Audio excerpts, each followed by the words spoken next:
It is never a bad thing when you have an entire show planned and you have to pivot. That's where we're at. Indiana hired Darian DeVries. Coaching search officially over. This is Indiana Hoosiers Live, episode 21 here on the Voice of College Football Network. We have a very special guest today. Brad and I are joined by our friend, Coach Pundit. Coach, how you doing tonight? Well, gentlemen, much appreciation for having me. Couldn't be happier to meet with you on this special day for Indiana hoops. Yeah, Thanks I for got to showing be up, honest. Coach. Appreciate it. Blessed with your presence. Mo Star, Goom, Mo Star. But yeah, to be honest, I changed the name of this specific stream like 3 or 4 times. It was like March Sadness for a while. It was we were going to talk about Selection Sunday and the fallout, and we'll talk about that a little bit. And we are going to hit on kind of the Indiana legacy for Mike Woodson and where the Trey Galloway and Anthony Leland kind of how they'll be remembered, and kind of talk about the mindset of the fan base and where our heads should be at going like as we approach the tournament, going into the coaching search. And now the coaching search is just over. And it feels like it ended pretty quickly, like pretty abrupt. It does feel like it also mirrored the football search where Signetti wasn't a candidate until he was, and then he was hired. And so we're literally 2 hours off of the official news of Indiana hiring DeVries. So Goom, I'll ask you first. Initial reaction, Darren DeVries. How do you feel?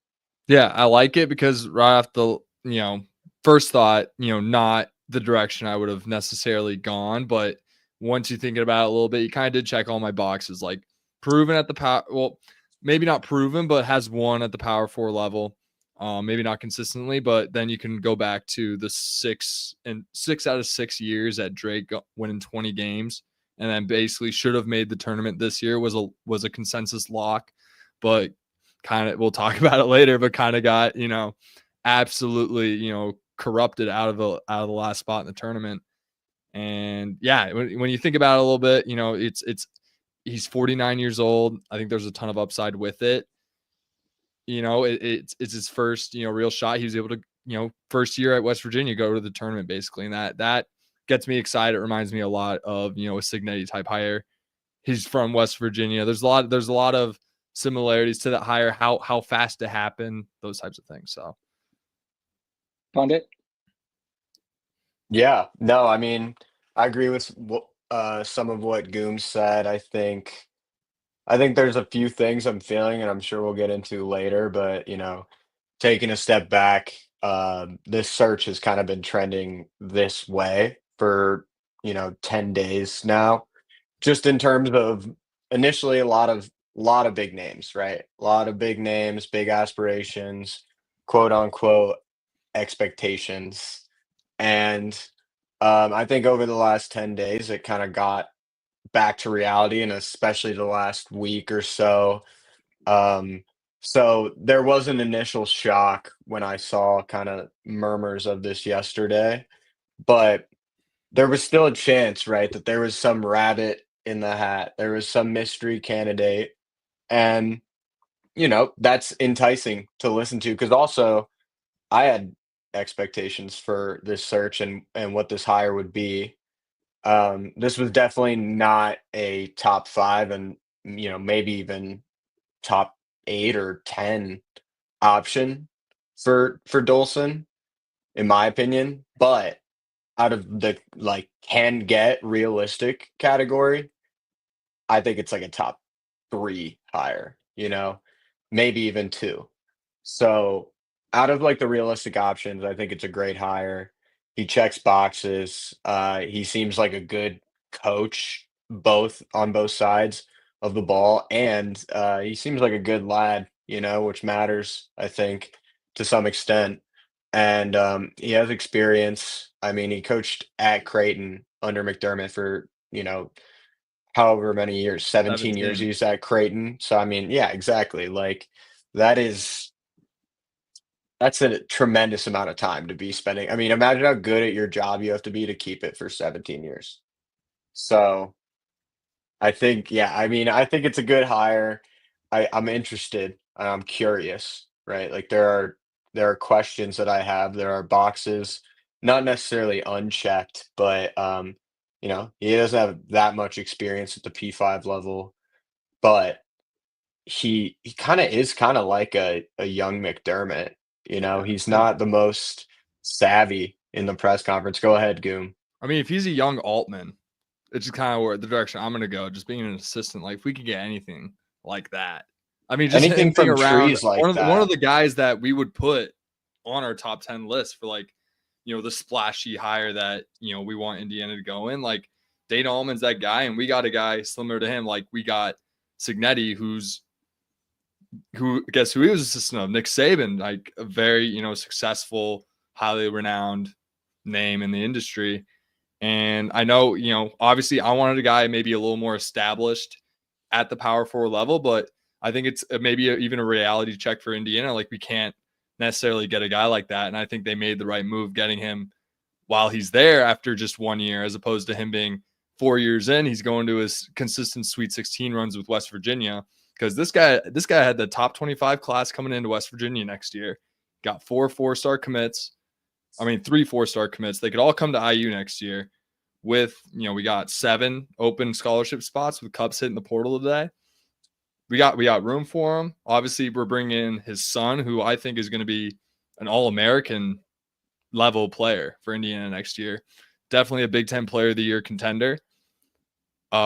If I'm assuming he's going to go play for his dad and leave West Virginia, not be coached by some random guy. I think he's going to go to Indiana. I asked you guys as a joke. I was like, "Do you think we'll get Tucker?" And you guys both looked at me like I was an idiot. And we're like, "Yeah, like what are you talking about?" Like, yeah, I think that's safe to assume. And he's coming. We'll dive into the roster construction a little bit later, but you guys both hit on a part of like expectation versus reality, and this was like a really, really long search.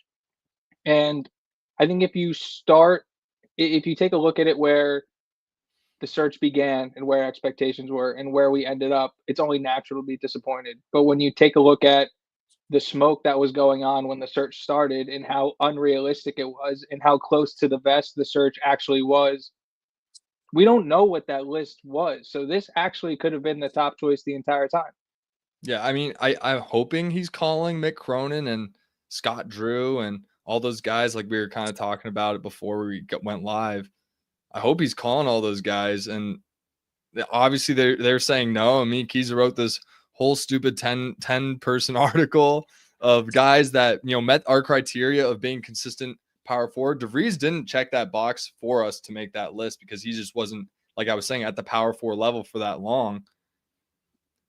Of the guys you get, and then when we went further down that list, you go Brownell, Collins. It's like, and you compare those guys with DeVries and what he's done at Drake, take into account like he's at Drake. It's the Missouri Valley. Like that's not an easy conference to kind of dominate, win 20 games consistently year after year after year. And he was able to do that right away. 20 wins in his first year at Drake, where they were mediocre 500 before that. And then goes to West Virginia, does the same thing, goes to almost wins 19 games. First time he's ever been under 20 in his career. And it's only because his best player, his son, was hurt since December 6th. And they should have made the tournament anyways, despite all that. Yeah, I'm interested to see how it goes. I mean, I think there's a lot of boxes checked, right? Obviously. Mm-hmm. There's also not question marks, but you have to think about what comes with this job, and not to bring that up this early or be that guy, but like this is a different beast. This is a different beast, right? Like this is not IU football, it's not West Virginia basketball. There are major implications and expectations present from the fan base, and even more importantly from the donors. Right, like that is our bloodline essentially, and that's what's always been a major part of IU basketball is the elite tier 1 premier penthouse level donors, and they have a lot of say, and especially now that they're actually contributing to players being here, there's a lot of expectation, there's a lot of like bureaucracy that goes with being the IU coach. And, I talked about it with my dad earlier. graduated IU in '89 for context, and he was like, "Yeah, I mean, you have to be the GM, the president, and the provost. Like, you have to be you have to control every aspect of the program, and not only the program, but the whole, you know, you have to please different hands, right? You got to please the players and their parents. Mm. You got to please your staff. You got to please the donors. You got to please the AD, and then you got to please the fans. So it's a multifaceted job. I'm interested to see if he can step into that role and really take charge. Because after some of the things that I've looked at, some of the interviews, post games, pressers, uh, his personality isn't infectious, or Mm. contagious by any means. It's not. So I'm interested to see how that goes because I know a lot of people are like, well, look at Pat Kelsey, right? Look at Yeah. Pope at Kentucky. Those guys are high energy guys. You can see that they go in and they can take over a program and the community and the fans just by their energy. Kind of like Tom Crean back in the day, honestly, to a certain extent. At And that point, it was really needed for him to be that type of guy. 100%. Yeah. No, I'm interested. I'm interested. I Mhm. think it's a good hire given the context, right? Like even I got caught up in some of like the potential, big hires that we could get. How But could you not? how could you not, right? Obviously, we have money, but like I have been beating the drum with a lot of others over the last few months is like resources don't mean people want to come play for your ball club or coach their ball club. Does it help potentially for certain people? 100%. But in my opinion, clearly there were a lot of no's, right? Like we definitely went after some fish thinking that we could get them, and a lot of the fans thinking that we could get them. And they were fucking 500-pound tunas, and we're fishing in the lake. We still could catch like a 200-pound fucking, whatever Yeah, pike. nice fish. Yeah, 200-pound pike, but northern pike. But come on. I think I hope it was a reality check on expectations for some people. Because do we have a lot of resources? Yes. Are we Indiana? Yes. Do we have a bunch of fans? Second largest living alumni base? Yes. But there's a lot of smoke that comes with the program. It's a fishbowl at the end of the day. So I gotta think that if you take this job, you leave another job that you liked to take this job, you're ready for that 100%. Um, but at the end of the day, Archie thought he was ready for that, and look how that turned out. So I'm interested. I like it. It's not like gonna blow me out of the water, but I like it. I think you made a good point with the expectations, like making that big splashy hire. Your Roy Williams from Kansas to UNC, or your Yeah. Calipari to Kentucky. That only happens every once in a while. Kentucky, they ended up, going, Mark Pope, who was a rising coach at Who was not their first BYU, he who was not wasn't their first necessarily, choice. yeah, not necessarily at the Power Four level, but just happened to be an alum and was kind of a rising name, and they took a chance on one of their own, and it seemed to work out for him so far. And but that's not like the Calipari, the splashy hire that everyone was anticipating. Like, oh, Kentucky's losing Calipari, like they're gonna get whoever they want. Like that's just not and that's Kentucky, who's been pretty relevant the last 20 years as opposed to a school like Indiana. So I think it does. I think I'm surprised, like given how that hiring cycle went, that we had so many fans, including myself. Like I love playing into it and just seeing like, who knows, maybe we do get, the big splashy hire because we do have those resources, but those things just don't happen too often. And um, yeah, and then you end Well, up with Darian DeVries, who's very solid, very, I very high ceiling. I think part of what leads to the rampant speculation in the way that the candidates and potential, like Brad Stevens was always going to be like the way, well, right? Like that was always kind of going to have its own wave. And people were saying like last coaching cycle that, in 4 years, people are going to talk themselves into that again. But I want to ask you guys both, given the importance of the search, and well, you have to assume they definitely jumped the gun in announcing the retirement because you never want to give that much time for a search. But given the importance of it, do you feel like it was too long? Do you feel like it was just the right amount of time? Do you feel like it was over maybe a little bit sooner than we would assume? Because a lot of the things that Pundit just laid out, like being ready for the fishbowl and understanding not just the basketball side of it, but what comes along behind the scenes when you take this job, that's something you have to be ready for. And to jump from a job 100%. where the government, like the governor, is literally about to sue the NCAA on your behalf, and you're willingly taking another job a year after you just got there, you have to really want to be there. That was another thing we were looking for as well. Is like people love Indiana basketball. Like we love this program. Like a lot of people love this program, and you needed somebody that was going to want to come here. You didn't just need a hired gun. You needed somebody that was going to want to be in Bloomington and like build up Bloomington. And I think given how quickly the news cycled and then dropped, I'm thinking this was probably done at the very least before the weekend. Yeah, I think you make some interesting call outs. I think Oh, but my question being, was the search too long, too short, just right? What do you think?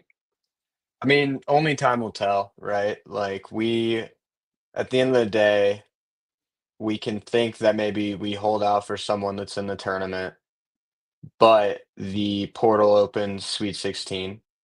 But you also got to think if someone's in the Sweet 16, they're pretty damn good coach. So, what's a week late start or 2 weeks late start? And like especially with the bag that we have. Um, so it's tough to answer. I'd say just right, like if this like I said earlier, out of the could get, the actual possibilities, right? The guys that were actually potentials and would potentially want to come here and leave their job, this guy's got to be top 3, top 2. Like I like him more than Burnell. I like him more than McCollum personally. Um, I liked what he did at Drake. I am interested. I'm glad that his son has another year so he can help kind of ease a transition, right? Like I think it'll be different when he's not coaching his son, but that's a double-edged sword. It could be good, it could be bad. Um, but no, I think it was probably just right, but yeah, I say that with an asterisk knowing that we won't know, right? Like Yeah, it's almost like is it a good hire? Like I don't know. I have no clue. I wanna say it's a good hire. It's not a bad hire, right? Like, and it wasn't a bad time to get it done because if you're gonna hire a guy who's not in the tournament, you hire him now. Hire him now. Yeah. And, they also do it right before the tournament. They also release it that way for a reason. I remember when they fired Korean to start off the tournament one year, like literally 10 minutes before the tournament started on a Thursday. And, it dominated the headlines and the news, and they're talking about it on the coverage for like it creates good hype. So I honestly think that the leaks probably prevented it from maybe coming out a bit later in the week, like tomorrow. Um, but that being said, I like it. I think that, since if it was going to be him, it had to be done now, right? Simple as that. Because he was looking at Iowa too, but Iowa's bag is the size of like a freaking cutie orange.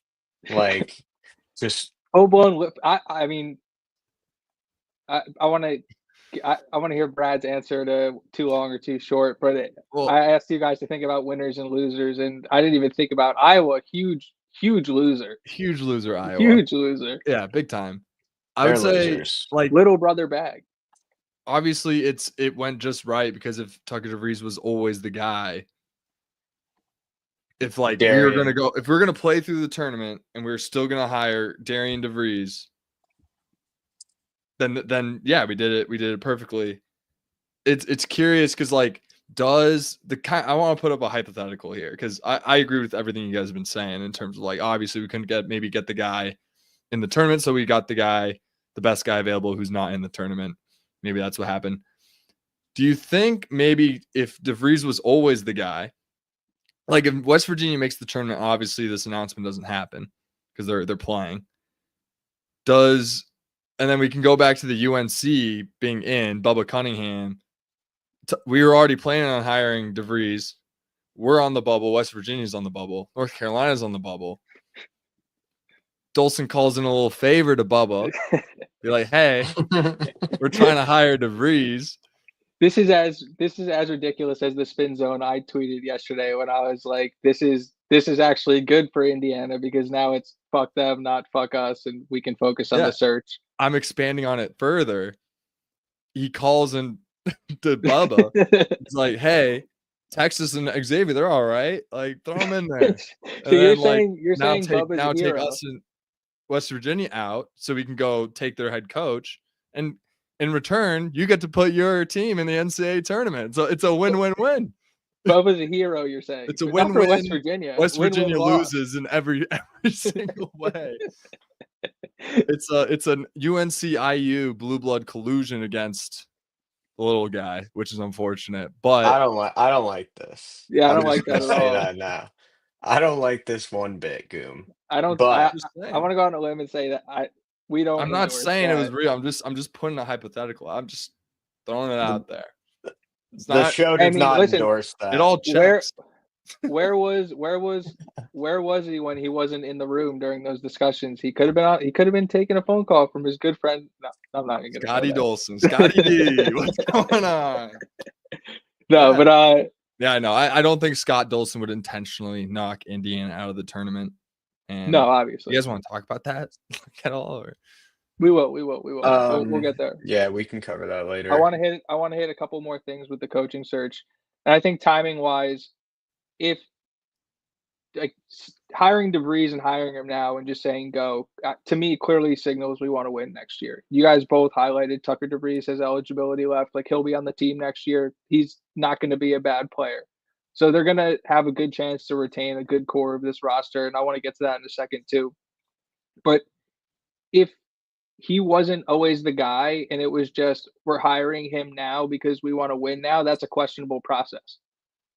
And if they didn't want to take the chance of losing maybe their third or fourth best candidate to potentially wait out a coach that could make a deep run, that's also a kind of a scary place to be too. So it is definitely interesting the timing of the search. It is also interesting the timing of the search, and we'll get down to like the final candidates in a second. But they looked at basically two of the same guys Iowa looked at. We all just clowned Iowa, but like little brother bad for Iowa. No, so exactly. I think that's interesting. That's a good point out, right? Like we were in the conversation with Iowa for allegedly our top two or two of our top three. That's kind of insane. Like, it's kind of got to be a reality check. I mean, let's be real here. It was a reality check for Iowa because they got bodied both regards. Yeah, but I mean, if they get McCollum, like that might be their guy. Yeah, right? That could pan out. Because they're looking for something probably the opposite of Fran. What did Fran do? They fucking ran, made threes, had high octane offense. McCollum is the opposite. So, like, he kind of fits what they're looking for. But anyways, back to what you were saying. I think it's got to be, I don't know. I mean, it's so hard that to leads say. me to believe that he was the guy the whole time. Is kind of where I was getting at. Yeah, and I don't know. He couldn't have been the guy the whole time, right? Like, I think that Scott Dolson probably waged his bets and was like, all right, I'm going to cut my wounds. I've asked all these guys that are in the tournament. Half of them probably said no. Half of them probably said, hey, man, we're in the middle of a run here. We're trying to focus on that.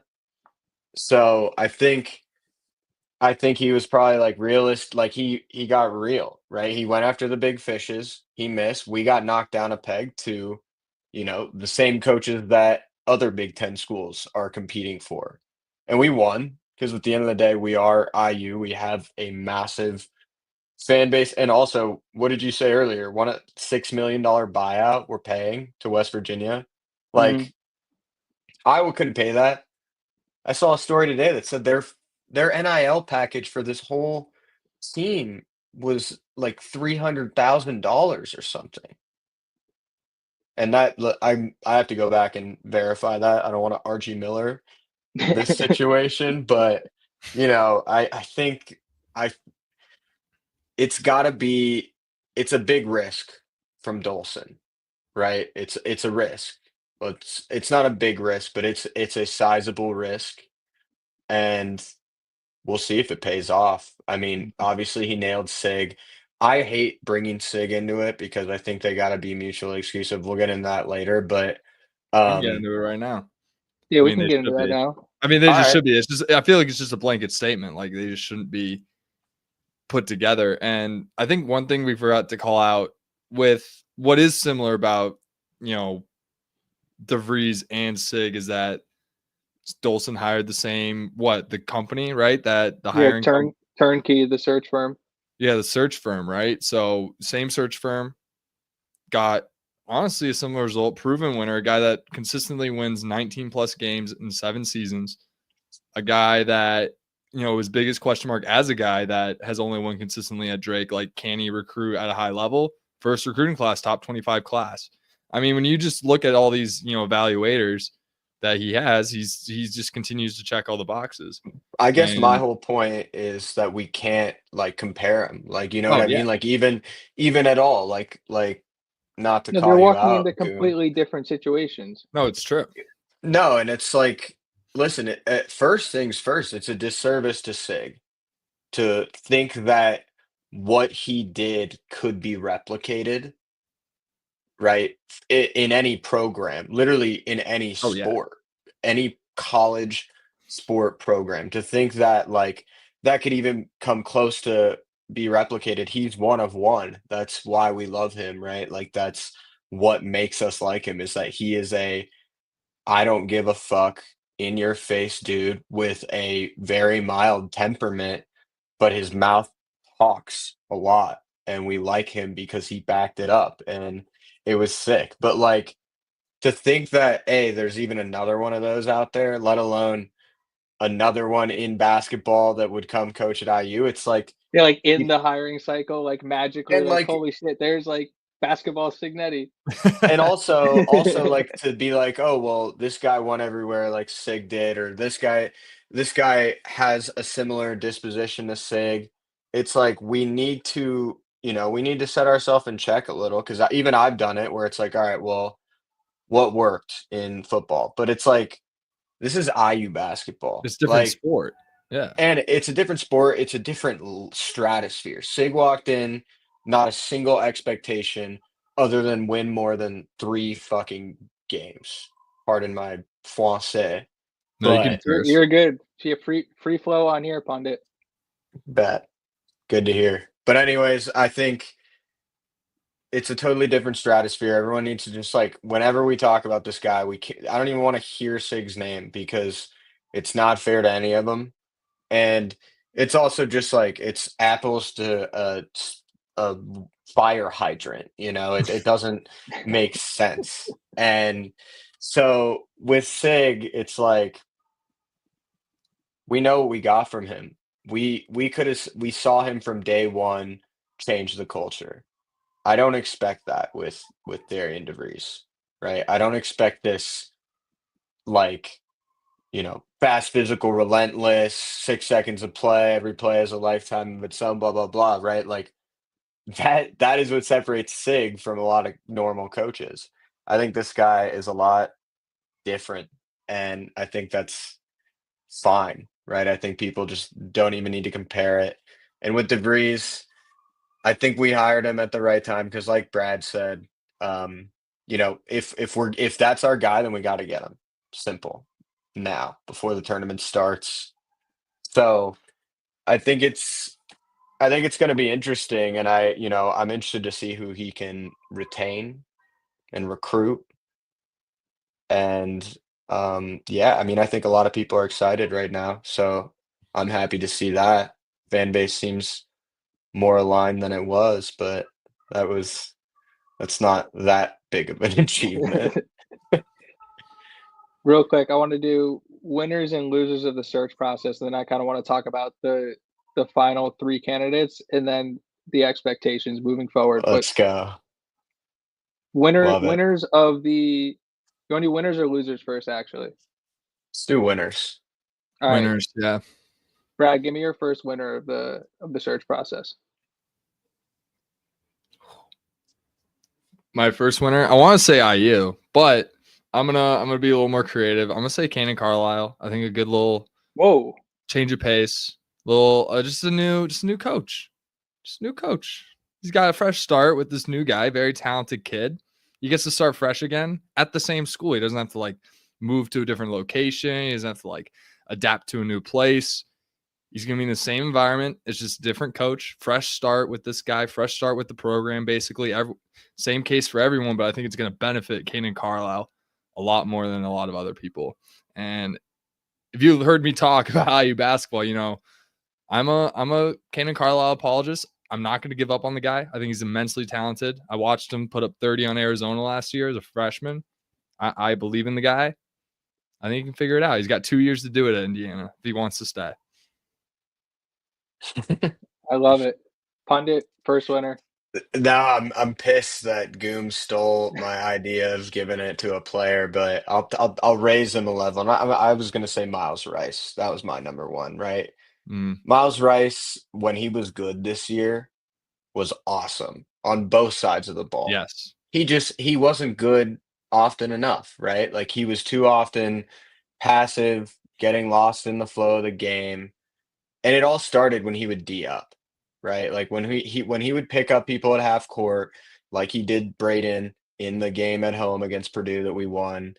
The kid was a menace, and that got him going offensively always. So DeVries being I mean, not that he's not an offensive-minded coach. I wouldn't say he's like a savant, but he's more defensive to some extent. And I think Miles Rice is going to be able to have that unlocked, and it'll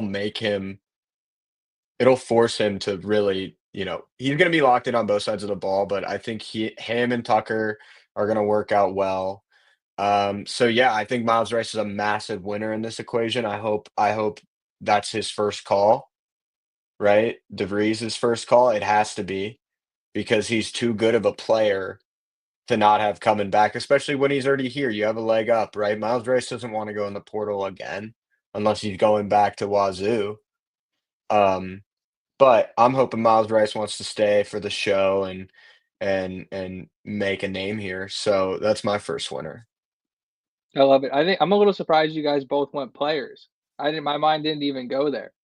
My first winner, and I think he's a massive winner by far, is Scott Dolson. The guy just executed a 40-day coaching search, and the candidate it leaked out 12 hours before the hire. I'm going to choose to be glass half full and say he just has a really small circle and no one really knew, and not glass half empty and be like, that's because they decided in the last 24 to 48 hours that he was the guy and went after him quickly. But yeah, regardless, I think the perception is that they had their guy for a while and it was very close to the chest, and pretty much everybody was throwing out suggestions, but basically saying that the circle is really small and there's not a lot of information flowing around. And I think that's a huge win for Scott Dolson. Yeah, that favor for Bubba really paid off for him, I would say. Right. I'm interested. I'm interested by that because, you know, I don't want to chalk it up as a win for Dolson yet, because if we're sitting back here in 3 or 4 years, you know, I mean, I'm just saying his circle for sure. I agree with what you're saying. The perception that they were able to execute a 40-day search with little to no leaks until it was pretty much pen to paper is, I think, insane. No doubt. We always say that about the Pacers front office too, right? Like they're tight-lipped, nothing gets out, and like if there is rumors, like they're fake. So I agree with that. I think that's a good call out. Yeah, but I think it's more than you can't, like, again, it's like grade the hire. Like, how do you? The guy's hasn't even been to Bloomington yet, as far as we know. Like, he hasn't done anything yet, so you can't do that until 3-4 years down the road. But in terms of like how the process was handled, like those 100%. articles that are gonna post in around like April or May, they're gonna grade the hires even before they even like have their rosters assembled. Bro, there's Those gonna be articles. like there's I'm gonna gonna be give him a grade B plus. How about that? there's gonna be grade the higher articles on this tomorrow. I'm Yeah, sure Like, they're for already out. Initial reaction grade. initial That's like reaction, Matt C Norlander. minus. So funny. second winner, Brad. Second winner. Man, I came up with him on the fly. You know what? I'm gonna do it. I'm gonna say Tucker DeVries. Fair. Yeah, he was gonna be. This is a great player, like All-American level guy. He can kind of get his All-American campaign going. He's gonna have a lot more eyes on him being at Indiana. This is a guy that put up 22 in the Missouri Valley, was already putting up around 15 early at West Virginia with a lot more ball. I think there's gonna be a lot more scores, but based on what I'm seeing right now, let's say they don't bring in anyone in the portal and they just go with the West Virginia guys and that he can bring in and retain all the IU guys, like he's going to be the best player on that team. So he's going to get most of the shots, he's going to get most of the looks. And, you know, if everything falls into place, you know, he can have a great year and really, you know, I'm not going to put on NBA hype around him, but I'm thinking, you know, he's going to have the makings of what could be a beautiful senior season for Tucker DeVries, which in the mecca of Midwest basketball. College basketball asterisks. But I'm pissed, Brad, because you kind of took my route once again, and that's all right. My second winner is going to be Darian DeVries, right? Like, this is a massive opportunity for him. We, as a fan base, we're ready to get behind someone that wins ball games. I think everyone can agree on that, no matter what side of the fan base they're on. And not to mention, you know, fiscally, obviously, it's massive opportunity. He's going to get paid a lot of money. He's going to have a sick crib down in Bloom. He's going to be living a good life. And if he can make something work here and find some success, I mean, he's going to be set for a while. And, you know, this contract initially is definitely going to pay for anything he needs for the rest of his life. But, like, how old is he? 49? 49. Yeah. 49. So, you know, he's almost the perfect age of I think what they were trying to go for, and I think that did factor into the search. But this is a massive opportunity for this dude. And, you know, that's a win. That's a win for him to get to this by 50, to take over a program that's going to have a war chest in NIL, a program where you're basically a politician in the state of Indiana with how big your stature is. I think, yeah, I mean, he's got to be one of the biggest winners for me, even more than IU, right? Like he's winning. This is a good deal for him. This is a good opportunity. So I think he's my second winner. Could not agree more. He is my second winner as well. I think for Let's go. everything you just laid out, you made the perfect case. This is a guy who was coaching Drake 2 years ago. Now he's going to be stepping on the Yeah. sideline of Assembly Hall, 17,000 screaming people there. And again, to the other point you made, like this is, and I wrote this the other day in myself for Indiana basketball. This fan base, more so than like looking to pick fights with each other and just be pissed off because the team is like not good, is dying for somebody to lead them.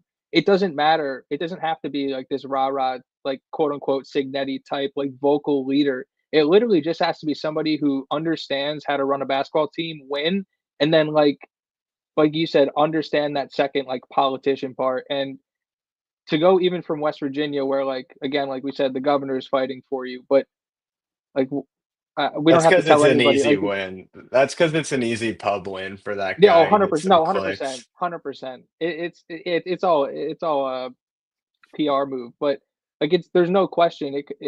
Indiana's a bigger job than West I Virginia. mean, The Big Ten he is a leveled up, right? Like he hundred leveled percent, up, 100%. and he's In one of the every biggest way. winners, man. He Their won. games matter more. Like they're in a bigger conference. The rev share is better. Like his son's on a bigger stage. Like Yeah, huge massive winner. no Probably you're doubt. right. Probably the biggest winner of the entire process. Truly. Glad we're on the same page. I knew you guys were going to pick him at some point. I'm surprised he didn't go first. That's why I didn't want to go for him on this. Well, On the second round. I think 40 days of nobody knows what the hell is going on in an age where I don't want to. I guess I'll just go with my third winner here. In an age where you have guys like Trilly Donovan who are snooping around every corner. Boo. The guy's a win. He just is. He's a winner, and here's why. Because 2 hours or an hour before Pete Thamel had the official like Indiana, blah blah blah, like going with in this direction, he put it out there. He said this is happening. It's done. I have it from multiple sources. I thought we were going to get like a 24-hour, like, are we going to have to sweat and see how credible this guy is type of thing. But it's like, I'm not going to go out there and say like he's 100% right. I'm not a subscriber. I don't pay for any of those services. Like I don't have a dog in the race. But just for somebody watching from the sidelines to make that call so emphatically and then be justified or proven right like an hour later is in the insider game. That's a big win. That's fair. That's fair. I'm not a Trilly Donovan guy anymore. Used to be. I swore off the Trilly Donovan a I go back and long forth. time ago. I like the information, but I also at the same time feel like a lot of it's an overstep and feel kind of grimy in taking it sometimes, which is why I don't go out of my way to go find it. But I'm if just it not a pops, scoops guy, yeah, like I'm with you. it's like, like Depends on the scoop, honestly. Goodman's the same thing. Like it's just not that impressive. Like you harass ADs and coaches and players in circles so much that they finally give you the scoop or you benefit them by giving the scoop. But I will say, impressive scoop by Trilly. I hope he stops listening to certain Indiana media members. Don't bring them up yet. So is that your third or second? I can't That was my remember. third. You Go go ahead, My Red. my Or go third will ahead, be Pundit. Indiana fans to kind of piggyback off of what we were talking about. I mean, they've heard the noise for the first time in terms of pushback on behavior and expectations. And this is a great chance to reset on all fronts as a fan base. Things were divided to some extent. They're always going to be divided, right? Because we're always going to have the loud part of the fan base that they're screaming at a cloud, though we won't have them for much longer. And I like to think that this next fan base has a bit more temperament, right? When dealing with these teams, I know they get paid and everyone's like, well, we pay them, they're professionals, blah blah blah. um get over it. Get over it, right? They bring in millions of dollars for the school.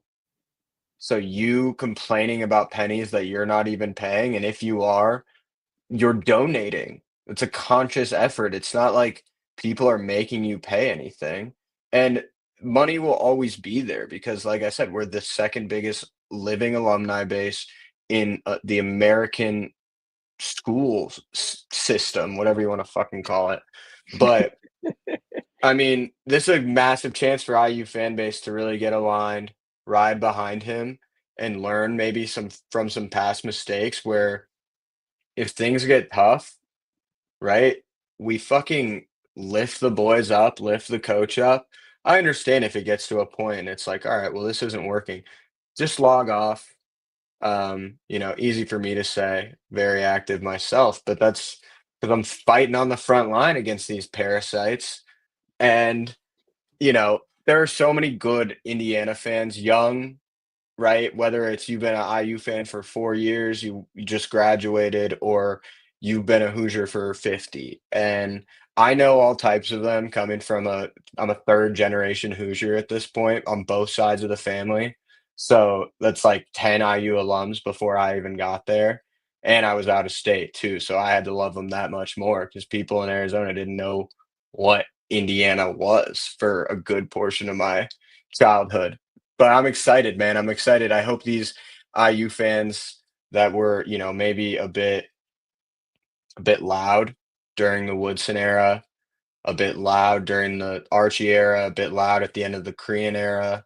I hope that we can kind of change that vibe because I do think it makes it a tougher place to sell, whether you're going after coaches or players. And I'm excited to see it. I think that most people will get on board over these next few months, but I can't help it but say that there definitely is a possibility that we're like sitting here in 8 months after a tough year one, and people are, oh yeah, I knew this wasn't a hire, blah blah blah blah blah blah, and it's like, even if that's right, you can't fire them. You're stuck with them for 3 years, right? Minimum. Hopefully, it doesn't get to that point, but I think it's a No, I good mean we chance. watched Tobin Anderson lasted about Yeah, 18 months that in was Iona, but insane. That was insane. But you know, I understand that resources should constitute more winning because it gives us a leg up. But there are a lot of factors that factor into winning programs, and as much as people want to use the fan support as a pro, right? Because it is it not the same on the other side where the lack of, or the you know excess of vitriol against coaches and players when we start losing becomes, a negative, just like the excess of celebration becomes a positive. Like, so I know there's a lot more positives than negatives, but I think it's a good op for the boys, for the lassies and lads out there to really get behind the Hoosier program, cheer these kids on, and maybe they can stop talking about how much they hate Mike Woodson now. I like it. I think it is a big win for the fans. I think part of Yeah, my third winner was literally going to be me. Love but part that. of part of why I think the personality of DeVries is so interesting is that like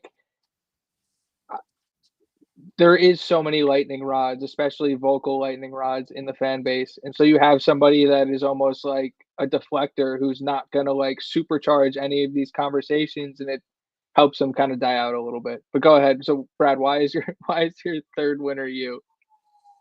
Because we don't have to, we're not going to be, all this negative energy, like in the same sense where Carlisle gets a fresh start, like what coach was saying, like fan base, we can kind of regroup here, like reset kind of expectations, be like, okay, it's going to be year one. We're always excited for what year two could be. That's really the first year you can really evaluate what's going on.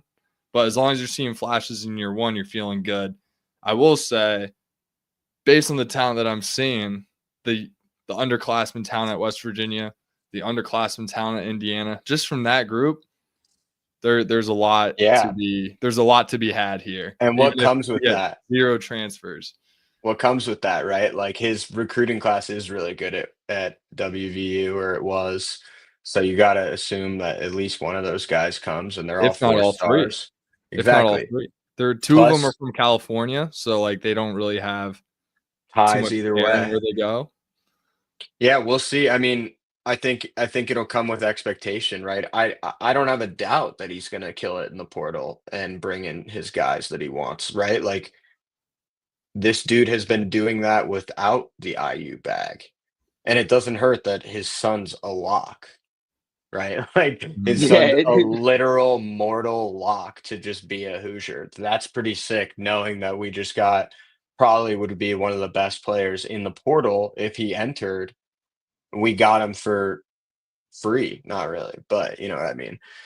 yeah, Got I'm him sure he'll for get something, but yeah, what is for equal the love of the to his game. dad's contract. But that territory comes with great responsibility, right? And we're gonna be sitting here in November after a really good portal season and bringing in his guys from WVU and hopefully retaining some of these guys, which I would love to get to next. Um, I want to talk losers of the search really quickly, yeah, but yeah, we will get into true. that.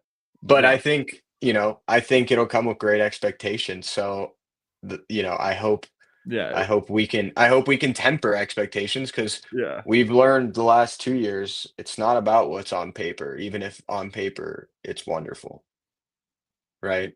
But Very Exactly. true. I hope we've Very, learned that, very like, true. as a collective, like, as exactly, a from all sides, from all yeah. angles, exactly. I can tell you the irrationality is going nowhere, but I'd like to think we probably learned a lesson or two from the last couple of years. No, if you talk to these guys, they don't learn too well. Nuts, dude. They ain't the learning types. Alabama Speaking of State being- won, by the way, their first NCAA tournament game. Just a quick Good for little them. Good for them. Speaking of not being the learning type, there were several losers from this search.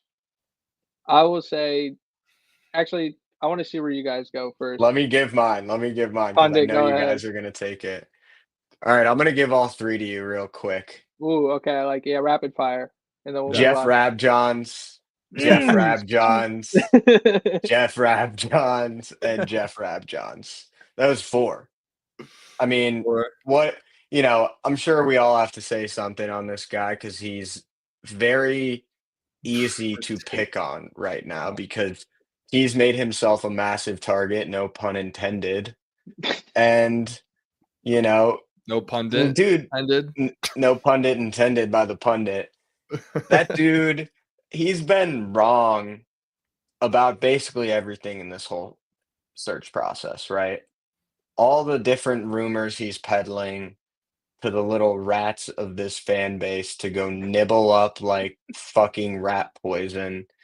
It's despicable, honestly. And this is coming from a guy who grew up reading Jeff Rabjohns and was on Peegs, on my dad's Peegs account from literally 2010 to 2020.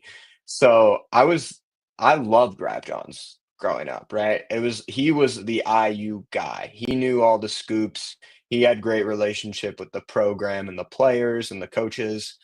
And it's sick to see that he has leaned into that grifting nonsense like so many media have in sports and not sports, and it makes money.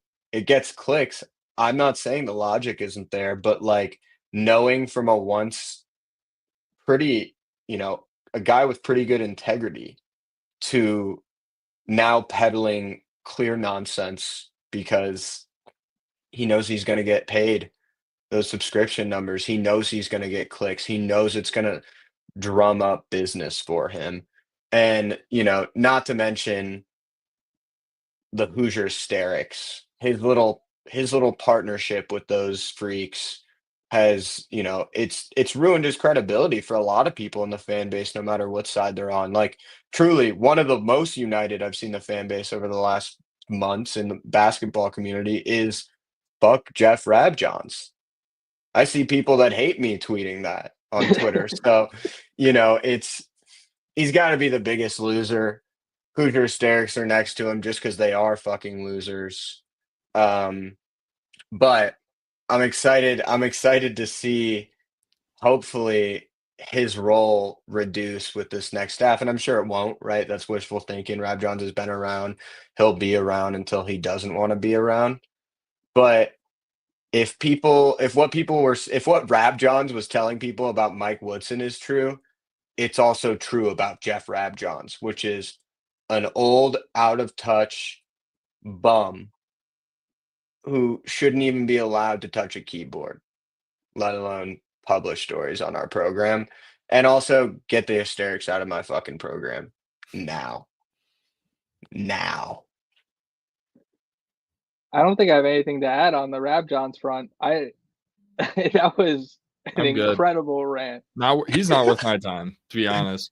Truly. I know. I shouldn't even have given him that publicity, dude. I like that you went scorched earth, and I can kind of just walk through and kick around the dust a little bit. But to pull back from the emotion side of it a little bit and just look at it from just a straight like love of the reporting game type of thing. You're right. Like when you look around the environment, like most people's information was for the most part, if it wasn't 100% correct, it was largely pretty accurate. Like say what you want about Jeff Goodman, say what you want about any of those other guys. It's like when they tweeted something and put some pretty strong language behind it, like it was pretty much factual.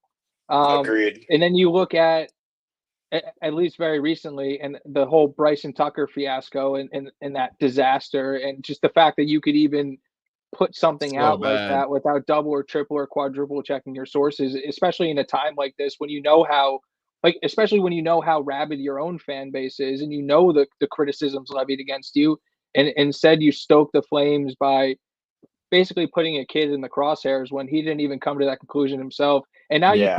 you put Bryson Tucker in such a weird place where, like, say that kid really actually wants to go in the portal. Like, he didn't have the best time at Indiana, like, and just for his own personal reasons, like, he feels like it's best for him to explore his options elsewhere. That kid's in such a tough spot right now. He's gonna Like, get killed, bro. He's gonna get killed on Twitter. He's gonna get killed on socials by these fans because they're gonna say, "Oh, well, I thought you said you weren't leaving, or I thought you were not gonna enter the portal." yeah, it's And like, Rab Johns, he jumped offside. He jumped offside on someone's life, and and he didn't have it's to. he Yeah, didn't that's a have good point. On to. someone's life, dude. Like, And not just someone, like a freshman, like an 18, 19-year-old kid, like, his dad felt the need to fucking call Rab Johns out, like, I don't I truly it's crazy to see how it's much he's disgusting, fallen. really, is It what it is. is. It's It's gross. wild, Yeah. and it shouldn't be a thing, and it You seems just like it's becoming more and more of a thing, and it's like, dude, It's just let people make their own announcement. it's the bad part about we college sports where people forget that their kid's playing a sport and they just, jump the gun on these things and, project is basically what he was doing. He was projecting life decisions by someone publicly, which is insane to do. So yeah, that's I'm getting off my soapbox. You go, Keezer. I'm good. It's bad. no, Is my point. yeah, Yeah, Maybe but we it's shouldn't give him any more tick. Rab Johns, if you're listening to this, and I hope you are, we're coming for you. Not actually. no, Not we're not. actually. We're metaphorically coming for your spot. This podcast will be on the beat at Indiana, reporting from inside the locker room, outside the locker room, everywhere across Bloomington. So your time's a ticking, Jeffrey. So get ready. But I think we should talk about people that we want to return. No, I think we 100%. should. I have two more losers though. Oh, true. I think the idea of a home run hire is a huge loser.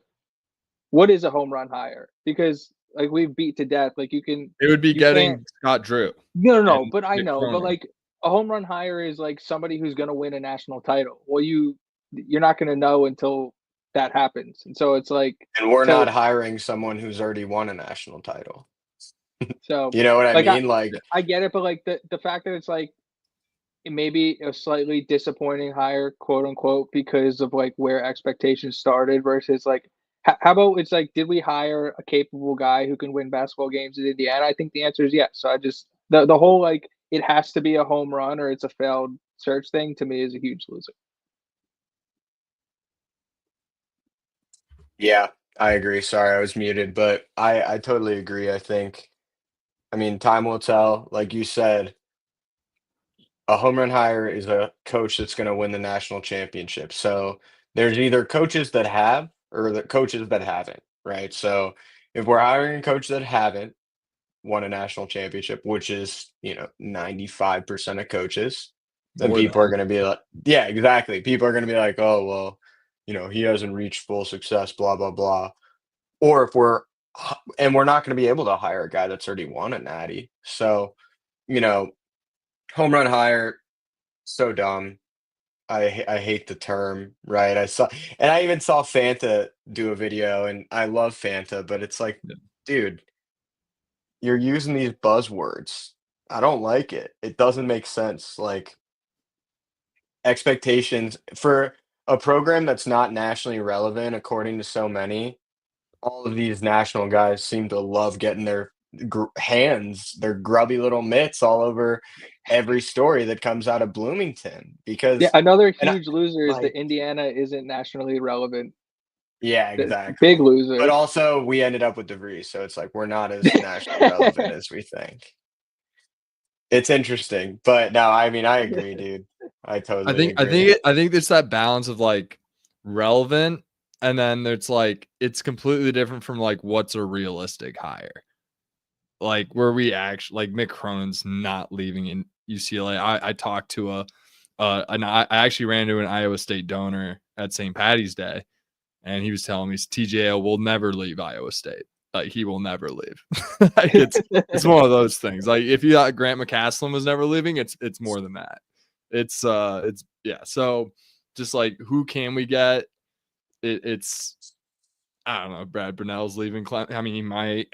He would have left. He would Yeah, have left. maybe. That guy would be begging at the Yeah, he might door be at of Scott Villanova tomorrow. Wilson's I don't know. house. That's my last huge loser, and that'll lead us into kind of the final candidates and expectations for the hire. But Brunell got absolutely crushed by the fan base. Like when it was floated that like he might be the guy, it was like the you want to talk about like the most united you've seen the fan base in a long time. It was like everyone collectively went like absolutely not. And like I wasn't one of those people. Like Brunell was actually 8 on the board. Brad said we wasted a bunch of time on, but like if you look at his resume, like it stacks up. But the way the majority of the fan base immediately and so aggressively said no to Brownell, it like almost like I don't know if he was like it seems like he was in that final 3, but he was never going to be in that actual real final discussion. And if he was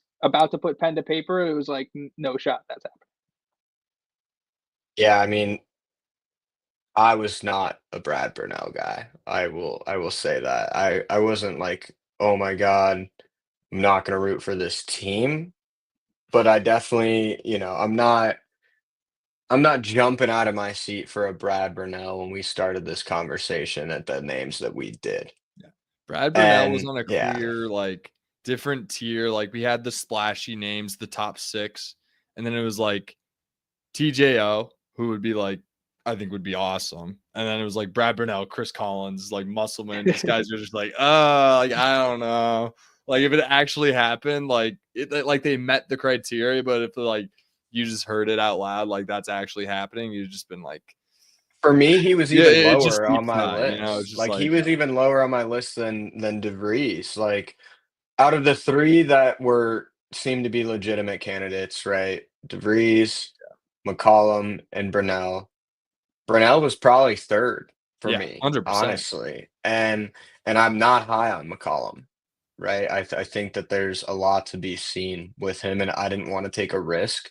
That's why I was high out of all 3, Tucker or Darian was my number 1 out of those 3 realistic candidates, and, um, I think yeah, just going along with the expectations and all that stuff, I think the expectations to where we ended are being kinda lost in the muck, and I don't wanna be like a downer at all because that's not what I'm doing, but I do wanna point out where, we did start this conversation as like Rab Johns and people around the program legitimately tweeting and saying that we're going after Brad, we're going after Drew, we're going after TJ, and, you know, we didn't end up in a ballpark that was even close, and that's okay, right?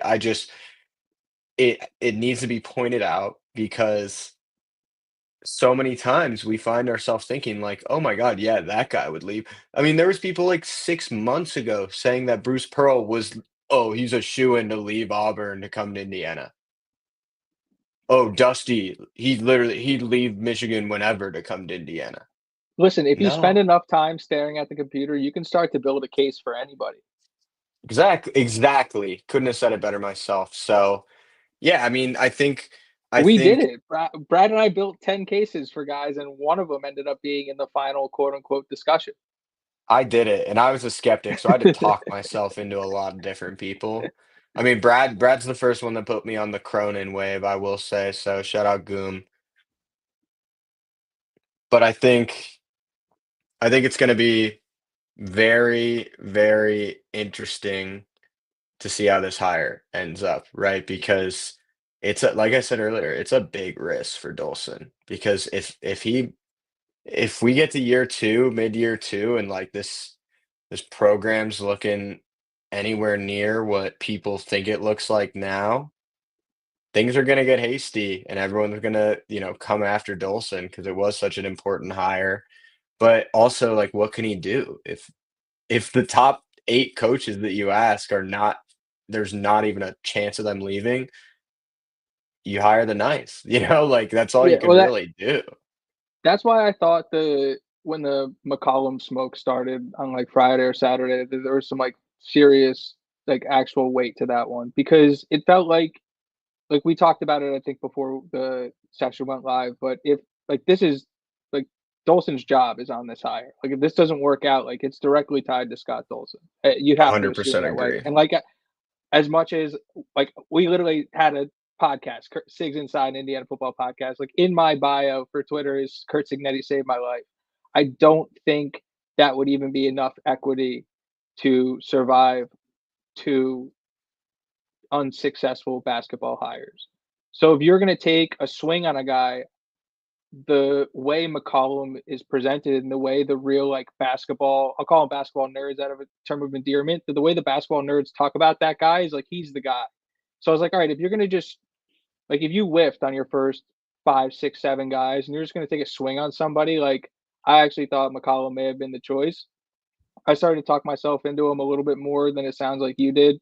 He's got a clip from like the beginning of his Drake intro press conference where he's like, if you have Pons, I'm there. And I was like so ready to tweet that. I Be saw like, that. it's been McCollum the whole time. Like we have Pons. But no, I think when you take like the concern for McCollum, you talk about DeVries not being like a win the press conference guy. It was like McCollum is very much like very to himself, very reserved. It's like, could he handle that? Like, we'll call it a circus that is the behind the scenes of Indiana basketball. It's like, Allegedly, he's like a tweet reader too, and he gets super pissed off. So that's what I've heard too. So that's why I was like, eh.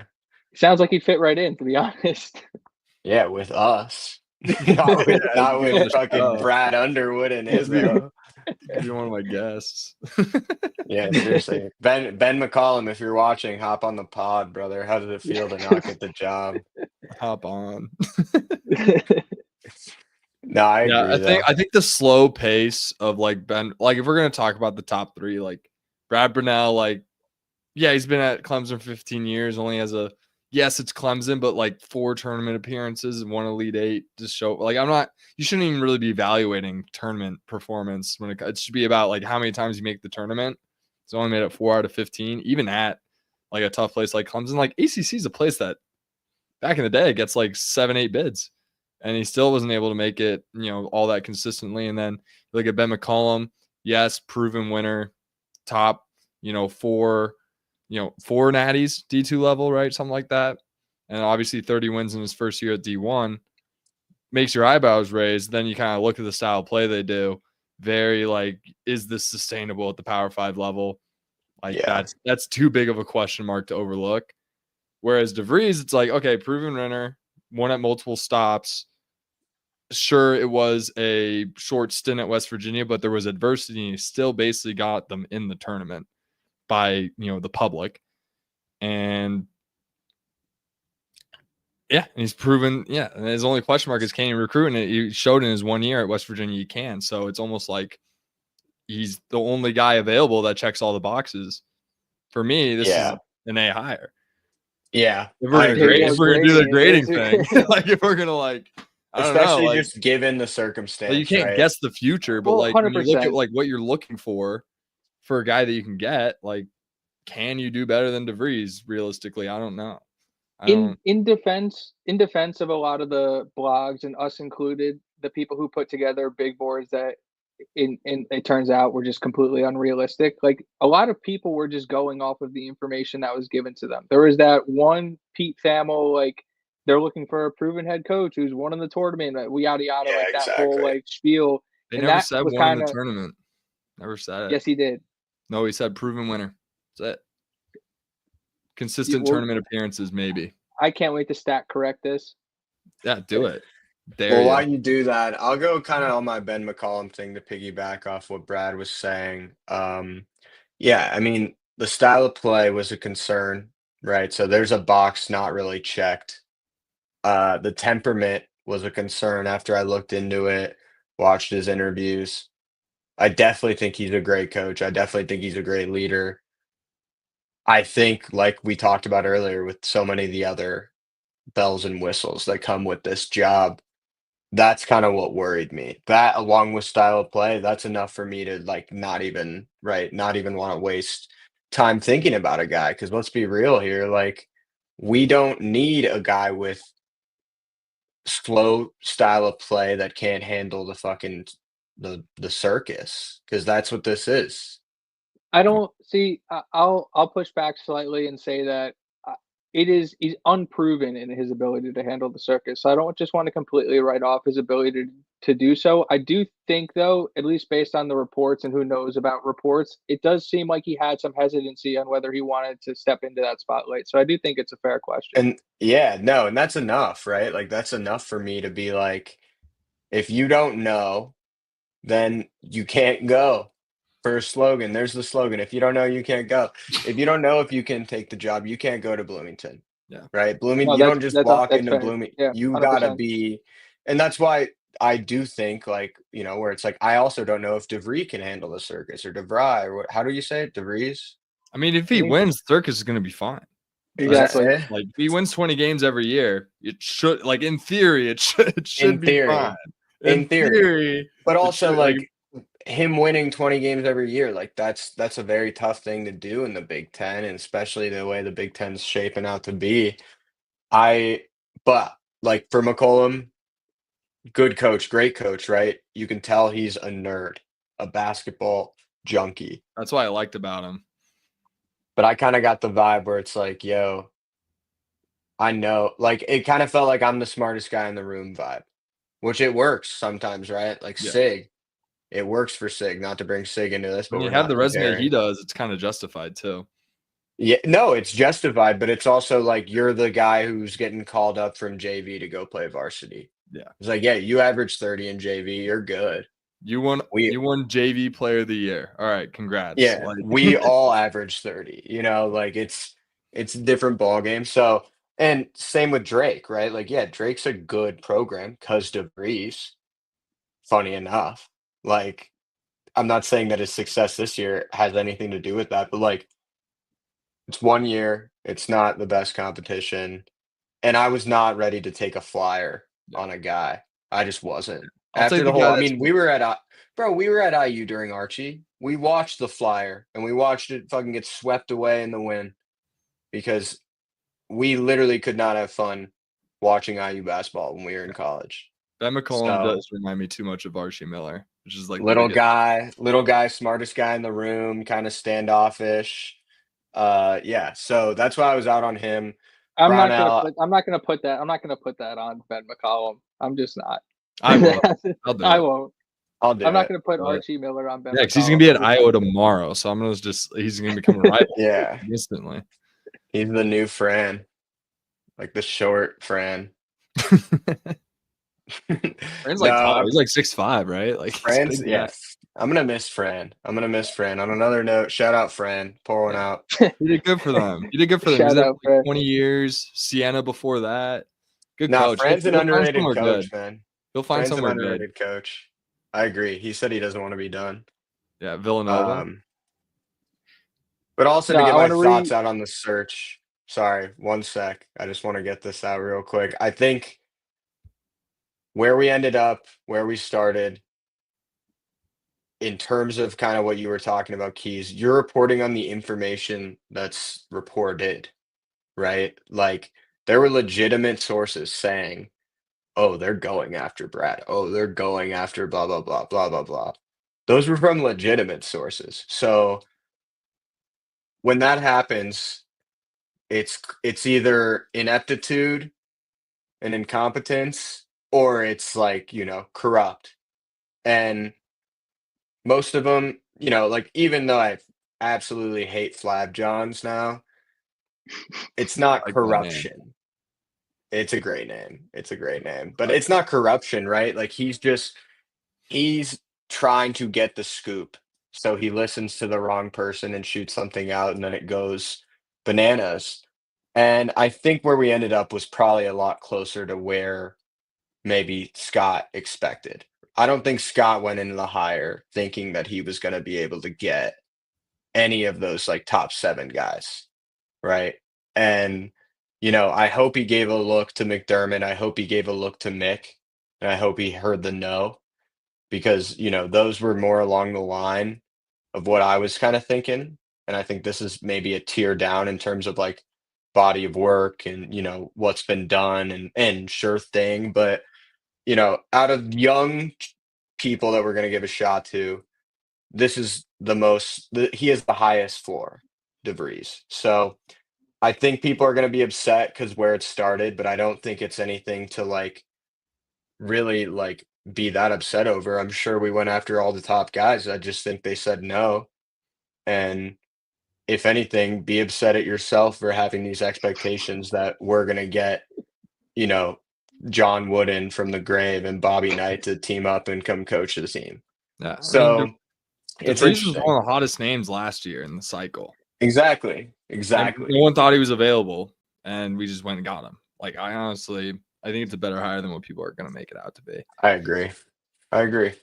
And I'm not even like I'm not jumping out of my seat for him. I just think it's like a better hire than people are kind of saying right now. Mm-hmm. I know I've asked you guys to hold your tongues a little bit on the roster, but if you want to get into it for a little bit, Brad, I know you were like, you've mentioned the 3. I have all the names written down already. You mentioned the 3 freshmen from West Same. Virginia about 40 times. So what do you got for me? Yeah, they got a 4-star freshman, Hawthorne, 6'8", from Huntington High School, which is a very prestigious high school in West Virginia. Andrew Wiggins played there, Huntington Prep. They have him committed, and then they have 2 SoCal Academy commits. Odie, a 4-star, 6'4" freshman, and McLean, a 4-star, 6'9", will be a freshman. Teammates in high school. They're both committed to West Virginia. I imagine he's going to bring his guys, right? Like with the portal being available, all they got to do is jump into the portal and go, even though they signed their, what do you call it? NLI? It's so confusing. It's an NLI. NLI. It's an NLI. NLI. Yeah, those things are flimsy though now. It's like there's not even a national signing day. It's like you sign it and then you can like sign your portal paperwork and hand them in together. Like they're useless. So I imagine he's gonna bring all 3 of those guys in, which would put with Cups in the portal, we're up to 11 scholarships out of 15 because it kicks into 15 next year. With it was at 13 this year. Yeah, with up to 15, Sizely, which is kind of huge because we're already at 11 right now. Yeah, assuming those freshmen come, and that's not even including Tucker DeVries. That's 12. That leaves about 3 spots. But that's also assuming those numbers are also assuming that people are going to stay, which I think there's going to be a lot of turnover on this roster. I'm interested to see who he prioritizes. I mean, I know I already talked about Rice. Goom, you talked about K9, right? So my list was, I put it into tiers.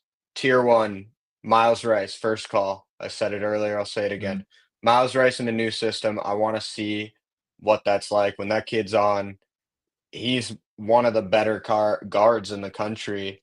So I want to see what he looks like, especially with Tucker next to him. Number 2, Malik Renew, right? I know Malik's caught a lot of flack over the last year and a half from our fan base. The kid's a Hoosier. The kid is a Hoosier. And I love the guards. That would be my first phone call, and I would be on the phone with him until I got a commitment.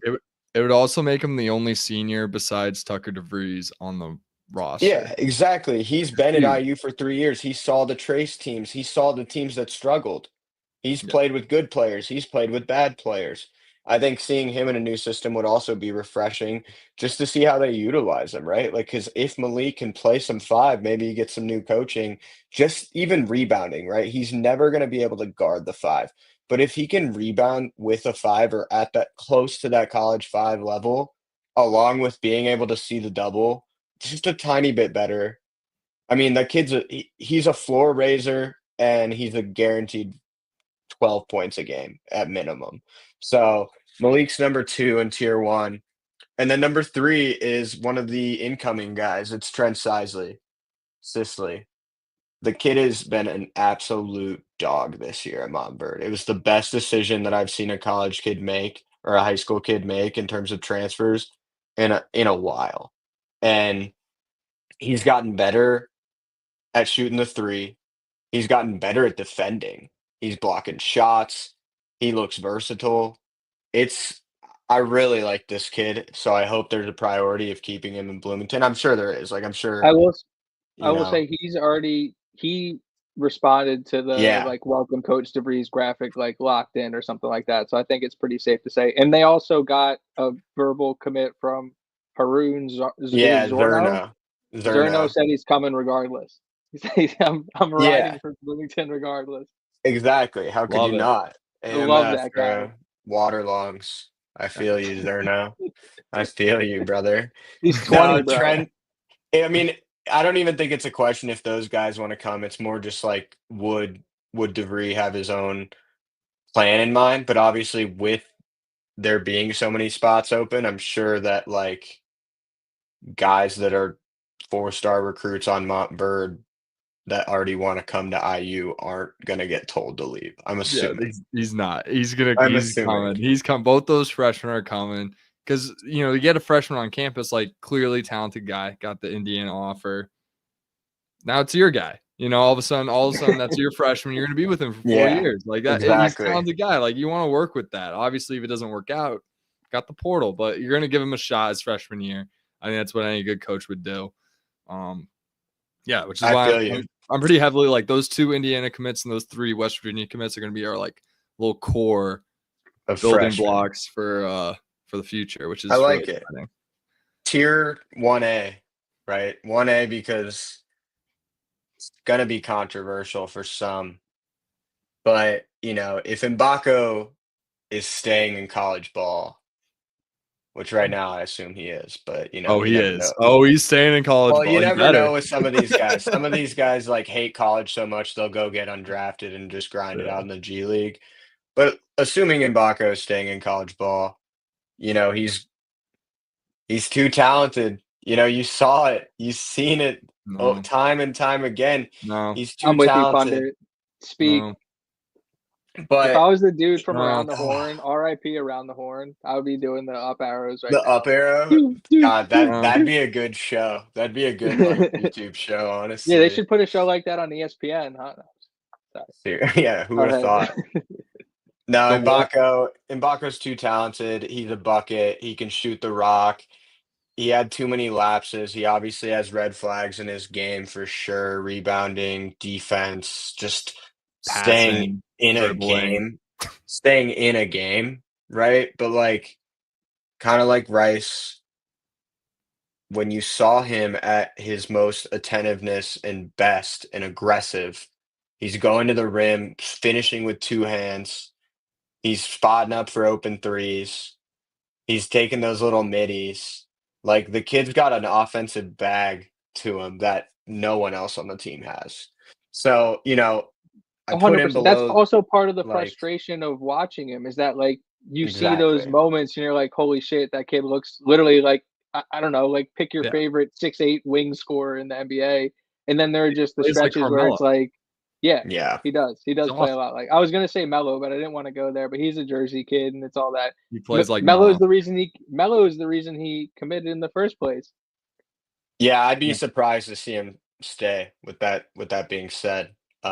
He had a There's gonna good be a lot of relationship with Woodson, so it's like I don't know. We'll see. there's gonna be a lot of kids, I or there's hope gonna be a I'm lot with of you, Pundit. programs. There's gonna be a lot of programs going after that Can I kid. do my spew on Mackenzie Mbako? Let's do it. I think Mackenzie Mbako is one of the most talented offensive scorers I've seen in probably the past 3 years. He's like one of the just pure when he's on, just forget about it. I'm shocked when it misses.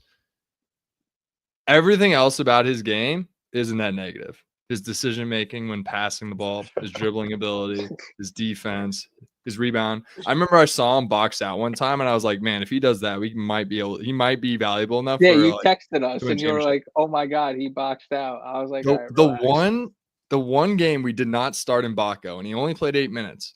We beat Purdue by 15. And it wasn't even close.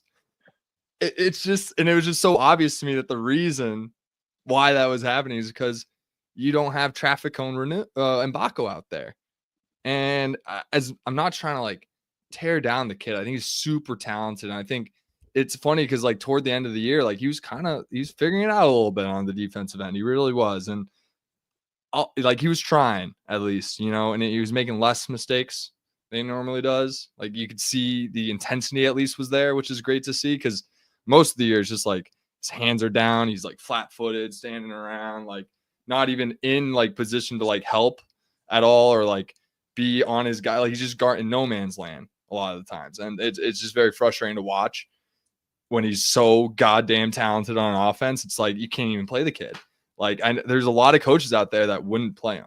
I promise you that. And I would love to see him get a shot. And maybe DeVries is like, hey, if you can turn it up on defense a little bit, I'll give you a shot. But that is a guy where if he ended up leaving for whatever reason, I wouldn't think it's the worst thing because I see three guys that are underclassmen on West Virginia's squad that clearly DeVries already trusts those guys, and he might like them more than an Mbako that can. Sure, yeah, he can put up 18 for you on any given night, but like at what cost? Fair. Like, that's fair. I don't disagree with anything you said. And said, but at what cost? I'm gonna give us some breaking news, some Coach Pundit breaking news here. Love it. Live. Love it. I'll give the worst one last. First thing, they're both bad. Haroon Zerno is receiving interest from both Miami and Maryland. That's from Joe Tipton. So that came out 25 minutes ago. So that means Zerno's team is, poking around, resituating, and they're going to open up the recruitment, I would guess.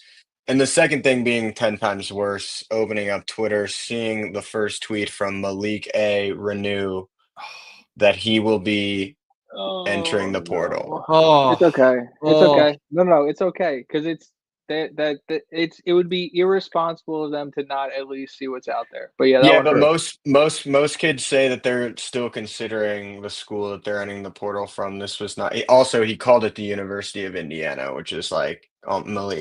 So on brand. It's just like Malik, brother. Come on, dude. But no, that still ruins. That's still kind of. That makes me sad. I'm a Malik Renew guy. I'm a Malik Renew guy through and through. Biggest smile on the team. Always played hard, even when he was stupid. My big man averaging 16 and 10 doesn't even know where he is necessarily. It's impressive. That's why I wanted to see him with a new staff. I hope that he considers. But we're gonna have a lot of teams going after these kids. So I think we should be hesitant to assume. The reality check I think that a lot of people are going to have is that because of a lot of the fan treatment, there are going to be a lot of kids. And I'm not saying that's the case for Malik Renew or for Zerno or for anybody who chooses to enter the portal, but it's a very real possibility that they're just so soured on the place that like you can't even look at the jersey the same way. And that's an unfortunate reality of having people that are willing to DM players and say hateful things, and it's like there's no consequences to these things. Like there's only so much human beings can take before they just say they don't want to be here anymore. And it's like you can pay them as much. Like he's gonna find comparable money in the portal. Like it's not a money thing for these guys. And it's not just an IU thing, right? Like people want to act like, oh, when you say that, you're saying that, oh, Indiana's different from Kentucky or Kansas or all these other crazy fan bases. No, it's literally bad everywhere. That's the point. Exactly. But like, those teams have been relevant. We haven't. So we can't afford to be the old Dusty Banner fan base that also racially and mentally abuse their players and coaches. Like we just can't. No one can, but we definitely can't. Like, so seeing, Balo's comments, and I'm sure we're going to get to this at some point, so I'm just going to talk about it now. Seeing Balo's comments. We're here. It didn't just like anger me. It really just, at this point, we're too far gone. A lot of these fans, and that's okay. I get it. I love IU ball. I've loved IU ball for 25 years. There are lines that are being argued right now that shouldn't be argued, right? There are dozens, thousands even of people like saying that, oh, well, Woodson's making up the threats. Oh, well, Malik's making up the threats. Oh, well, Balo's making up the threats. Oh, well, Trace is making up the threats. Like, these kids aren't lying, so you feel bad for them because they know you're not going to feel bad for them either way. They know Yeah. that. You haven't felt bad for them once, so why would they assume that, like, "Oh, I'm gonna go lie about this, and they're actually gonna feel for me?" No, they're telling you their experience because they want you to change. Balo literally said, "I just hope that these people change because we are playing to win for them. We are trying to win for them." And that's coming from a guy who spent time at 2 major programs and found success and watched success and experienced success, and that's his call out, Yeah, he's been there 8 right? months, you know? 8 months, and that's his call out, and, It's not you funny. know, It really isn't it's funny. it's just not Like a good look. it's a It's not a good terrible look. look. Everyone talks. Everyone talks. And, we had people in the fan base treat Yogi shitty when he was here the first year. We had people in the fan base treat Romeo shitty the whole time and still do. We had people in the fan base treat Trace shitty. We had people in the fan base obviously treat X shitty. Like there's been a lot of contentious relationships, fan to player relationships, group of fans to And player. Baco, another one. Yeah, Mbako, Mbako, another one. Malik, Kalel, all Like, these and guys. it's different from just, like, critiquing their game. Like, I wanna And clarify that that's 'cause, like, exactly, and it's that's good not like you're fun, like, that's "Hey, like, fair. focus on defense." Like, you are just saying hurtful things to these kids. Oh, Like, these kids it are fucking like calling like everyone would just always respond when I would tweet about Ball, like he's fat and out of shape and he's lazy. And it's like if you watch that kid play the last he's basically the only guy since the trying he's the only suspension, guy trying for the whole year, to be he honest. worked his ass off, man. Yeah, Every play he worked his ass off, especially after that suspension or yeah, that one game takeout when he was at stairs getting some yeah. That was a AMF. bad look. That was, like, his only slip up all year, but besides Bad that, look. when he was on the floor, Bad he was look. playing hard. He was playing hard when he was on the floor. I will say It was that. a bad look with an asterisk. Dope. Undoubtedly dope. Objectively, like, yeah, that's fire. Way sicker than seeing Galloway at the tables at 3 Yeah, a.m. that or was whatever. tough. Like That was that was that like, was tough. yeah, you're staying in the hotel that all the fans are staying in. Go to your fucking room, Trey. But I think I think it is a big thing to think about. I also think that kids are young and naive and like, they're not gonna like totally be like, "Oh, we don't want to go play there because we heard this and that." Most kids, but their families, right? Specifically like, you know, different types of families that let's say they're not used to the Bloomington, Indiana setting. They're from a city, they're from, West Coast, they're from the South.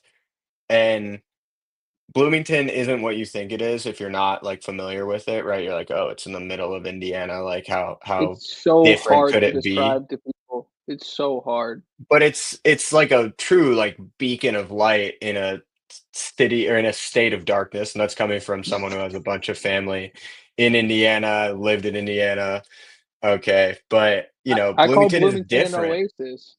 It is. It's different, and the terrain is different, right? The vibes are different. The people are very different in Bloomington than most other towns in Indiana, and so there is some sort of a barrier, right, geographically, because like there are people that are going to be hesitant to go send their kids to do that, and one thing to point to is like the treatment of Bryson Tucker this year.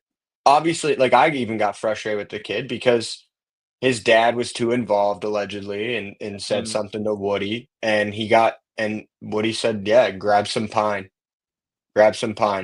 which I don't have a problem with. It's But great coach. Bryson Tucker, yeah, exactly. That's what you say to that. But Bryson Tucker having to, call out Rab Johns, his dad having to get involved. That's a kid who was in those circuits. That's a kid who was in those G League Ignite circles, right? Good recruits, five-star recruits, they know Bryson Tucker.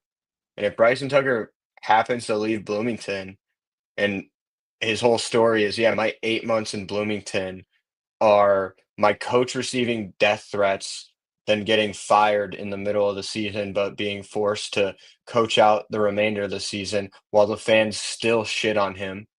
Our best players getting told to kill themselves and hoping their family kills themselves, like the person told Miles Rice that won. Like these are stories that aren't gonna stay tight-lipped with these kids. Because why would they? If their friends are like, "Yo, like, how was IU?" Blah, blah, blah, no matter who the coach is. So, you know, it's Yeah, not fun to talk I think it's about. an important call out that these fans really forget is that these players all know each other. It's not like they're Yeah. like are Just like because they're strangers. Like it's not like they're exactly. like, oh, that's the kid that plays on Iowa. Like, oh no, I know like half the kids on Iowa. Like that's how it is Exactly. because they all played against each other. What AAU is now in like a national circuit. These kids know everyone, and it's all about the brand reputation at the end of the day. And the fans, like, God bless the IU recruiting staff, like having to go through that hurdle year in and year out for what sounds like over a decade. Yeah. Plus No, decades. it's What it 2 sounds like. Yeah, decades. it's It so goes bad. back I mean, it goes back to Davis, right? Like, Yeah. post PB, post Bobby, right? Anything post Bobby in this program has been tough to come by in terms of temperament, in terms of, entitlement. And I don't wanna sound like I'm just ragging on the fans because I do believe we have some of the best fans in the whole country. 3 of them right Um, here. exactly. I'm looking at 3 good, true fans, the true fans. And I think that yeah, I think it's a minority, right? That's the loud and toxic bunch, but I do think it's gotten enlarged because of platforms like Rab Johns and like the Hysterics that have kind of found a way to shift the narrative towards what they want it to believe or to be. And um, I think people are starting to come to their senses, at least with Rab Johns. I hope people come to their senses with the Hysterics. They're like the fucking Logan and Jake Paul of Indiana athletics, just grifting off of our fan base, feeding them bullshit content and bullshit manipulative ideas. And they take it and run because they look at these guys as like, oh, well, they interviewed Mackenzie Holmes. They interviewed Alberto Mendoza. They interviewed all these different guys. They must be liked. And clearly there's some directive from the athletic department that the Hoosier Hysterics are going to get their play in terms of media coverage. And that is one of the biggest things with Dolson.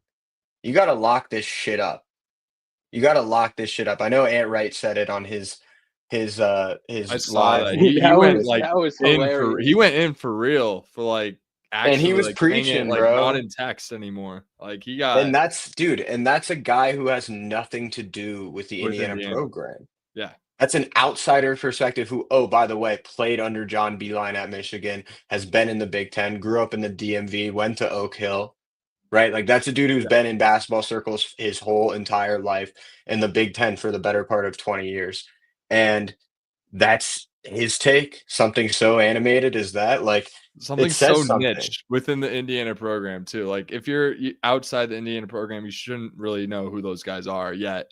Ant It's does, funny because and people for do now. the right reasons in the way that it's in a bad light. Yeah, And the only reason people know who they are is because, like, I know all the Illinois and like Purdue fans will joke about it on Twitter. They're like, I literally got freaking duped by this Purdue account earlier that changed their name to Hoosier Hysterics in their prof and posted like, "Congrats, our first episode is releasing tomorrow with Darian DeVries," and it's like these guys did not just get a fucking interview within minutes. Like I had to do a double take. Thank God, fell for an award. I did, Yeah, but you got but sent you out. didn't actually fall for it. You did the double take instead. I caught You got sent. myself. You Yeah, got sent out. No, I Exactly, I think got sent held. it's funny that you said the true fans thing as a joke, but then that kind of like Dolson needs to be the one to limit the access because the most frustrating part, and I've wrote about this, is that when the access was cut, it wasn't just like, here's the athletic department saying like, we're not allowing any more access to sources that are going to be detrimental to our programs, plural. It was Mike Woodson doesn't want you here. I made this decision. It's on me. And that just like, instead of taking the brunt as the department, then it's like, who do you blame? Do you blame? Don't. Then it's like, Yeah. it's like, okay, no, there was one person who made the call to drive the wedge even farther. Whether you agree with that call or you don't agree with that call, whichever line, like side of that line you're on, it's like from that comment on is kind of how we ended up here. So it's like the access definitely needs to be restricted because it's not an accident that we all feel this way. Like they have been detrimental to the program, but it has to come from the right place. Like it has to come from the top. There needs to be a clause in DeVries' contract that says minimal to no relationship with the Hoosier Hysterics. Those guys are literally COVID. Like, just get away from me. Put a mask on and get away from me because you're going to make me sick. And, they're not good for the program because they exist to do one thing and one thing only: get clicks and get engagement. They are not doing it because they love the program. They've shown that time and time again. I remember Eric Henkowski, the dickhead bald one. He ran to be on the Indiana Board of Executors, or whatever you call it, executive board. He ran to be on that. I remember when he did that. His goal, they want power. I'm not saying like that in like like they want to be like in the athletic department, but his motives, they're not pure. They're not out of like the assembly call guys. I've given those guys flock over the last year, but they actually do it because they like ball and they like the Hoosier ball, and they're not making much coin off it or anything. And they've been doing it 50. I've been listening to those guys for over a decade at this point, and they have pure intentions, right? Like they're just trying to cover the ball team that they like. Did I disagree with them sometimes on some of their takes? 100%. But That's these the point. guys, yeah, these guys, and it sucks that they have the access that they do too, because it's like when Fernando Mendoza commits, why is like the first thing that we're hearing from that kid in relation to IU that podcast? Like if you're the athletic department, if you're the IU football media team, it makes no sense. So there has to be some sort of agreement, and I'm not saying like legal agreement, Yeah. but there's some sort of relationship there, and it No, 100%. baffles me. How is he not like? Obviously, they can't do a press conference because he's in college. So like, how do you well introduce him to the fan base is probably what they're trying to figure out. Why is that the Hoosier Hysterics? Why is that not? Obviously, Miller Kop's kind of busy right now. Like, why Well, they got couldn't the they Hoosiers why can't they Connect bring in podcast. ex Johnson, like bring in a former athlete to have Trey Yeah. Galloway interview him? Like, fuck it. Like who? Like do They have the something like Hoosiers within Connect the program podcast. that's not like guys tied to the program talking to him, not just these random guys that I don't know. That are also divisive, right? Like Yeah. we want to talk With about a everyone's past. like the exactly. controversial guys. Like they're the controversial podcast. They're not I don't think they're like the main thing. Yeah, they're not like C-SPAN or like Yeah, Yeah. exactly. They're Fox News. PBS. They're not fucking PBS. They're That's my Fox point. News. They're not like I don't want to say they don't have credibility or anything like Or that. They obviously have CNN. ties to the program, but they're just clearly, they're trouble is what I'll say. They're trouble, and they have a everyone knows massive. it. Everyone in They have a massive everyone knows it. mouthpiece, bro. They have a massive mouthpiece and a massive leash. I don't care what went on between them and Woodson. The fact that that shit came out the way it did, so they could get a bunch of listens on their pod, and people would hate listen, and I don't even care if it's true, which I still don't even think all of it's true. And even if it is, who are these guys to think they're more important than what the coach is saying?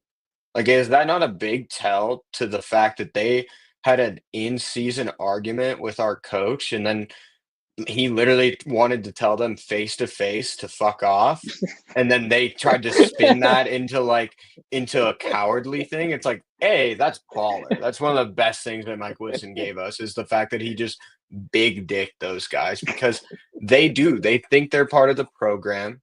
They think they're a part of this athletic department. They think they have say. And They like think what they goes have on. pull and say, and to some extent they do No, because you they have have sway access. over the It's very, fans. very different from say and Exactly. pull. You have They have access. Well, say no, over they the had they have That no, they say comes had over with a the legitimate fans. pull. responsibility that they don't No, appreciate they the have responsibility that comes with They it. hosted an yeah, event that exactly. raised money for NIL. They were literally specifically my biggest problem with the Hysterics was the fact that they were publicly threatening to withhold NIL funds if something didn't happen at the head coaching position. Like that's and that's like that's insane. And that Yeah. was my biggest issue with them is like you're supposed to be for the program and the program is run by Mike Woodson. And so it's like to be like, we don't like the decision, so screw you. And to do it, not only like do what you got to do behind closed doors, whatever business push pull. I don't know what those conversations are like. How much But to turn NIL are around they and raking in? No, regardless of they're what it 30K? I don't think is, like Dawson should give a go shit about their public, 30K they're bringing in. but to go public like that and to hold it over, like we Yeah. have the power of the people and can take your job from you, like cancel culture is like yeah. that was And insane to me. they aired out a bunch of nonsense, right? Like they aired out a bunch of shit like that, Eric got Woody's daughter a job and they made it personal and it shouldn't be personal, right? It I don't care how many fans listen to what you say or listen to your podcast. You are a symptom of the program. You are not the program. You're not like you are a sickness that is attached to the program. You are not the body, right? The body is these kids, the staff, and the AD, the athletic department. Nailed it. That And is the Pam Whitten. body. And Pam Whitten. Shout out to Pam. Shout out Pam. Pam, you should be paid less. No. That's Pam, That's not what we're that's debating another now. We're story. not we're But not here to debate Pam Whitten's contract. doing that yeah, right now. we're here to toss some snuff on the Hysterics name, and I mean it's obvious that those guys suck. Most No, people I do aren't. want to move the conversation past the Hysterics though. I do too. Last thought on the Hysterics. Put the clause in the contract, Scott. Put the clause in the contract. No to minimal. Like Ant said, you keep them at arm's distance if you have to keep them anywhere at all, but you can't let those guys get near our players. You can't, because they validate them. The people look at them and they're like, "Oh, well, Malik got on the podcast. That must mean he likes them." And they're just there to fucking get paid. They don't like them, but people are never going to understand that.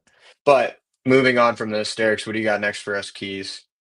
I want to wrap the basketball conversation here because we started off by kind of teasing Selection Sunday fallout and kind of where we were going from here. Brad and I were very braggadocious? We were pretty we were pretty sure Indiana was getting into the tournament. Same. So Yeah, sitting it was here trying to figure out how to have this conversation hasn't been easy.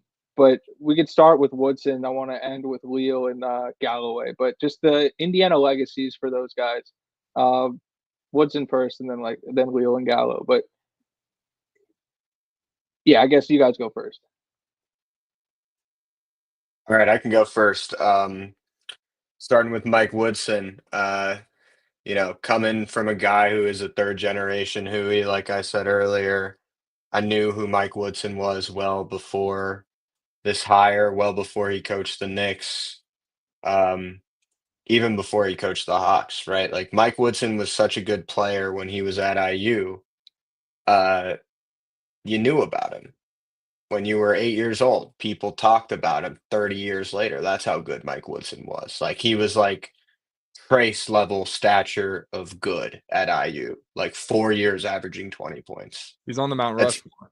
yeah, exactly. So that has to be acknowledged, especially now that the coaching gig is over and I can finally give due to a Hoosier, a generational Hoosier, right? The dude played 4 years at IU under Knight, had an extremely successful college career, played 11 in the league, coached 20 or coached 25 in the league, and then came back and coached his alma mater for 4 years. So I like Mike. I think he's a good guy. I think he had his flaws, right? I think there was fit problems, but most importantly, every player that played under him absolutely fucking loves him, right? Absolutely loves him. Those videos of all those kids rounding about him and, really lifting him up when clearly he was going through some shit. It makes me sick to think about the treatment he's gotten over the last 18 to 24 months, truly. Um, there was a way to do it, and our fans didn't do it right, and our athletic department didn't really mitigate some of the shit that I think that they might have been able to with a few statements here, or, just like an opportunity to give some of the crowd back to him for this year specifically. But we were Archie Miller guys, right? Like we were there during that. We saw what dead bullshit basketball looks like. And were there times where Mike Woodson's teams were playing that? Yeah, maybe even often to semi-often. Archie Miller's teams were that. They were that. I was at the Bobby Knight game when he came back and we scored 48 fucking points and lost to Purdue. 48. 48 points. Can you imagine if a Mike Woodson team scored 48 points in a game against Purdue? It would never happen. It would never happen, and if it did, they'd probably fucking hang him. Like, it's ridiculous to think that he didn't leave the program in a better place than he found it after producing NBA talent as well, which matters. People wanna look in the league and be like, "Oh, where'd Ware go? Where'd Hood Schifino go? Oh, they all went to IU. Oh, Trace went to IU." Like, that matters. It matters to have NBA guys, no matter from what staff and no matter if they won or not. Where do these kids wanna get to? The NBA. They wanna know, "Oh, shit, Bloomington produces some studs," no matter what the coach or team. So, I think it's buffoonery, for lack of a better word, to think that, Mike Woodson didn't leave the program in a better place than he found it, and he's an all-time great Hoosier that's contributed 40 plus years to this university, uh, whether it be playing, coaching, or representing us at the highest level of basketball. And yeah, I'm sad to see him go. I wish Mike the best. And yeah, Woody, you're my guy. I hope you listen to this, brother. Yeah, I couldn't agree more. When you were coming off, our college experience was great. 4 years, 4 tournament misses with Archie, and then when you do that, it was the first time in Indiana history that happened, and it happened twice. Basically, they went 5 years without a tournament appearance, combining Crean's last year, and when that happens, half a decade no tournament, you're basically in a very tough spot where you can turn into irrelevance. And Mike was able to turn around 1 year, go to the tournament. Yeah, maybe not what we were expecting. Yeah, playing game, but like like saving us, right? Like we could have missed it again. All of a sudden, that's 6 years no tournament. Mike wills Exactly. us in, and then we're a 4 seed the next year, and his big downfall is obviously his recruiting, his freshman recruiting, high school recruiting. Couldn't do it for a lick. I think that's Yeah. the NBA. That's the NBA guy, coming in and not really knowing how to do it, not really knowing how to. I don't know. I'm sure his staff was great with the X's and O's and like game planning and stuff like that, but collectively, like the staff just was pretty inept when it came to the freshman recruiting. It seemed like that all the top guys they did get, Mbako and Tucker, came in last minute. Seemed like low key kind of like the last guys that kind of did Duke actually want Mbako? Did at the end of the day did Texas actually want Bryson Tucker at the end of the day? Like these are things that these guys just randomly became available, and you got to kind of ask yourself why. And those are the only guys he got. And I'm not trying to like bash Tucker and Mbako or anything. I'm just trying to like he wasn't able to get early commits very often from freshmen, and it was ultimately played in his downfall. Continuity is so important in college basketball, especially these days, and he just never really had it after the first couple of years, and that resulted like this team was so talented, and we all knew it, but it took it 4 months for them to start playing like we were expecting them to, and that's where the continuity plays into it. All-time great Hoosier, definitely 100% left it better than they found it. I don't know if they deserve to be in it this year. Definitely on the bubble. When you're on the bubble, tough to complain about it when you get left out. definitely deserved it more than North Carolina, but who's to say that? I don't know. I don't think they deserved it more than West Virginia, Texas, or Xavier definitively. So I want to leave it that he's just an all-time great. Left it better than found it. I think he saved the Indiana the program, and I hope he stays somewhat involved as he wants to. Really, just kind of just being around if he wants Agreed. to.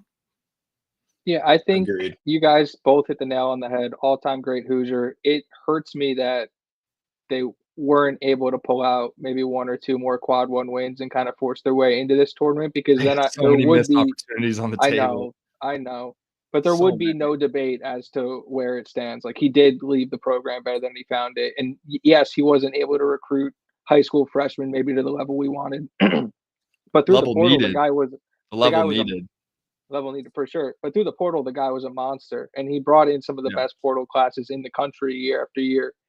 And I'm glad, Pundit, you specifically kind of talked about what Mike Woodson meant to Hoosiers even before, like, thinking about like coaching the team, and just the farther away we get from the season, from the coaching stint, the more people are going to fondly look back on, like, he was a part of that 76 undefeated team. Like Brad said, he's on the Mount Rushmore of Hoosier basketball players. And then he just, like, he didn't have to come back and coach. He didn't.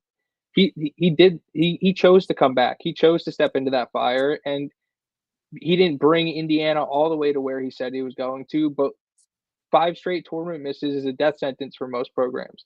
And we're sitting here, like, talking about a hire in Darian DeVries, who's like has a hot name. Really high upside.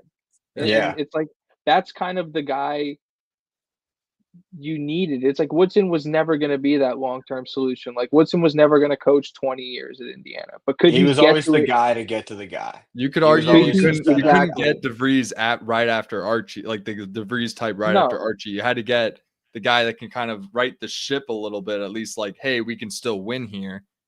It's not going to be sustainable by any means, but we can compete and put up 18 wins every year, which he did. There were enough glimpses of hope where a competent college coach could talk themselves into having success here. When Archie was here and you're losing to, like, Fort Wayne and Indiana State, and, like, you're, again, 48 points. By 20. Bobby Knight. Lost to Fort Wayne by 20 my first game. Bobby Knight shows up to the school for the first time in 20 years, and you can't even break 50 points. Like, it's like nobody wanted to coach at this program. And then you look at, and for the crowd, and I've hammered this point in pretty much anything I've written for the last couple of weeks, but you can't deny the passion. And while a lot of it recently has been negative passion and has shown a lot of the worst of this fan base, they care. And so when you can, like, there were enough times this year where Mike Woodson rallied the troops enough to where, like, again, you can talk yourself into, like, this being a place where you can win and win consistently. It just needs to be the right guy. And if DeVries is the right guy, then Woodson did his job. Yeah, 100%. Last thing on the basketball related before we get into football, I think. Well, Gallo and Leal. Oh, true. Last thing on Woody. I mean, the dude, not to correct you, Keys, but he came in after the undefeated team. So, but listen to this. Mike Woodson, his freshman year, played 27 games. He didn't start a single game. He averaged 19 points a game. Okay, so, like, and this is back when points did not come as cheap as they do now. Like, this is an all-time Hoosier, and we need to remember that. And I 100% agree that his time at IU is going to age better than people expect. But he got some good kids to come play ball for IU, and I appreciate that a lot. Right, I had kids to root for. It was tough to even be able to, like, connect with the kids under Archie. True, because he was so, like, just inanimate, and he was so just, like, reserved and kind of just like a little standoffish, like, small man syndrome dickhead for, like, he was, and his players didn't get the chance to really, like, flourish And Mike Woodson, though people call him selfish and blah, blah, blah, blah, blah, he always put the shine on his guys, right? Like Race Thompson, Trace, Miller, Gallo, Kalel, Malik, like Leal. He's given these guys so much to work with going forward. Like that was the thing during their senior night speeches where they're like, we know that this dude will do anything in life for us. So I want to make it sure, and I know that doesn't count in the win column. I get that, but um, all-time good guy, all-time great Hoosier. I hope he can come back to Bloomington and feel comfortable at some point. And yeah, I mean, what else can you say? Shout out Woody. I'm sorry it didn't work out, but I think it's probably for the Hey, best of both people, both beat parties. Purdue a bunch too. Exactly. Beat Purdue, brought Trace from like mid-level, like second team All Big Ten player to like undisputed like potential player, the national player of the year. And I know people want to say, oh, that was always going to be Trace's natural progression. It wasn't. Like that wasn't, there was nothing natural about that progression. When Woodson started coaching him, Woodson, the big man factory rolled. If there's one thing that you could say about the Mike Woodson stint as IU coach, the big man factory was a pumping. It was a pumping because he just went to those guys and he featured big men. And I'm sure we'll see something different, but yeah, shout out Mike, man. Yeah, to piggyback also to your point of him shining up his guys is he was also a shield to a lot of the negativity as well. Like there were a lot of things I think He he took it. did that maybe people don't understand were on purpose to where he was taking the brunt of whatever people were feeling. And that's also something that you can, like, you hear it, and like you said, the way the players speak, it's like they understand that. And those are the little things that, like you said, don't show up in the win column, but like those things matter. And that's why like the guys love playing for him. Yeah, it's kind of sad that every press conference he knew the little gremlins are going to be after his players in their DM, so he has to go up on the stand and basically say, "Blame me. I didn't know what the fuck was going on every game."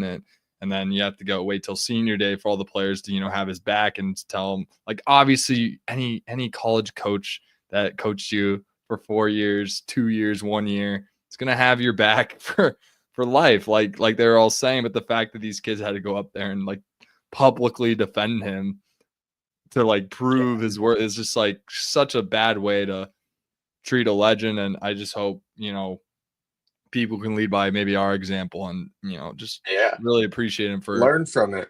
Great like let's like not dwell on the fact that we fucked up and didn't treat this guy right. Let's be better, like, as a fan base. Exactly. I don't know And if it's gonna be a that's rallying okay to cry, but say. It's okay to say. We're not saying that all fans are bad by any yeah. means. And if you feel targeted by that, then you're considering yourself who we're talking to. We're not. We're just talking into the open. And if you get offended by what hits you that we put out into the open, then you are looping yourself in with the people that we're talking to. So if you're a good fan, then you're a good fan, and we're not talking to you. If you're not, and you were part of the circus, then we are talking to you, and we're not condemning. We're just saying, hey, let's learn from this. Legend or not, no coach should be treated like that if we Yeah, want to win period. ball games. No players should be treated like our players were if we want to win ball games. Yeah. And then you add 4-star, in the fact 3-star, 2-star, doesn't matter. doesn't Matter how much matter. money they're making from NIL.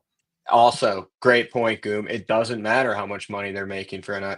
Like these people act like they're footing the bill on Balo's like NIL deal, saying that he doesn't care because he's getting paid. And it's like, do I not care about my job because I get paid?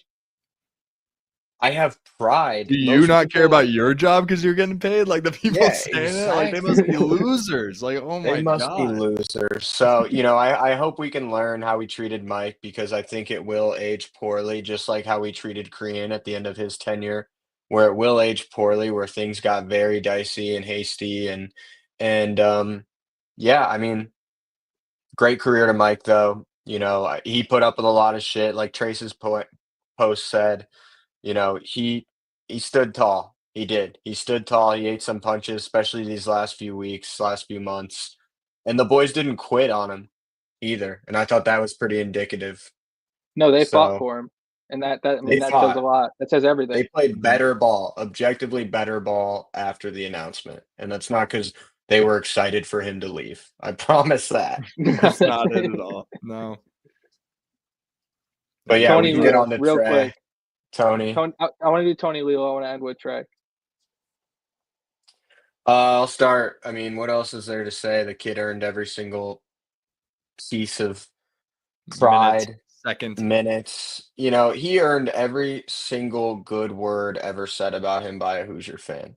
And I don't know if many Hoosiers can say that because obviously you praise the guys that were all Americas and won championships and Big Tens and all that stuff. But Tony Leal embodies what you want out of a Hoosier and out of an Indiana ball player. You show up every day, you bring your fucking hard hat, you bring your lunch pail, and you go to work.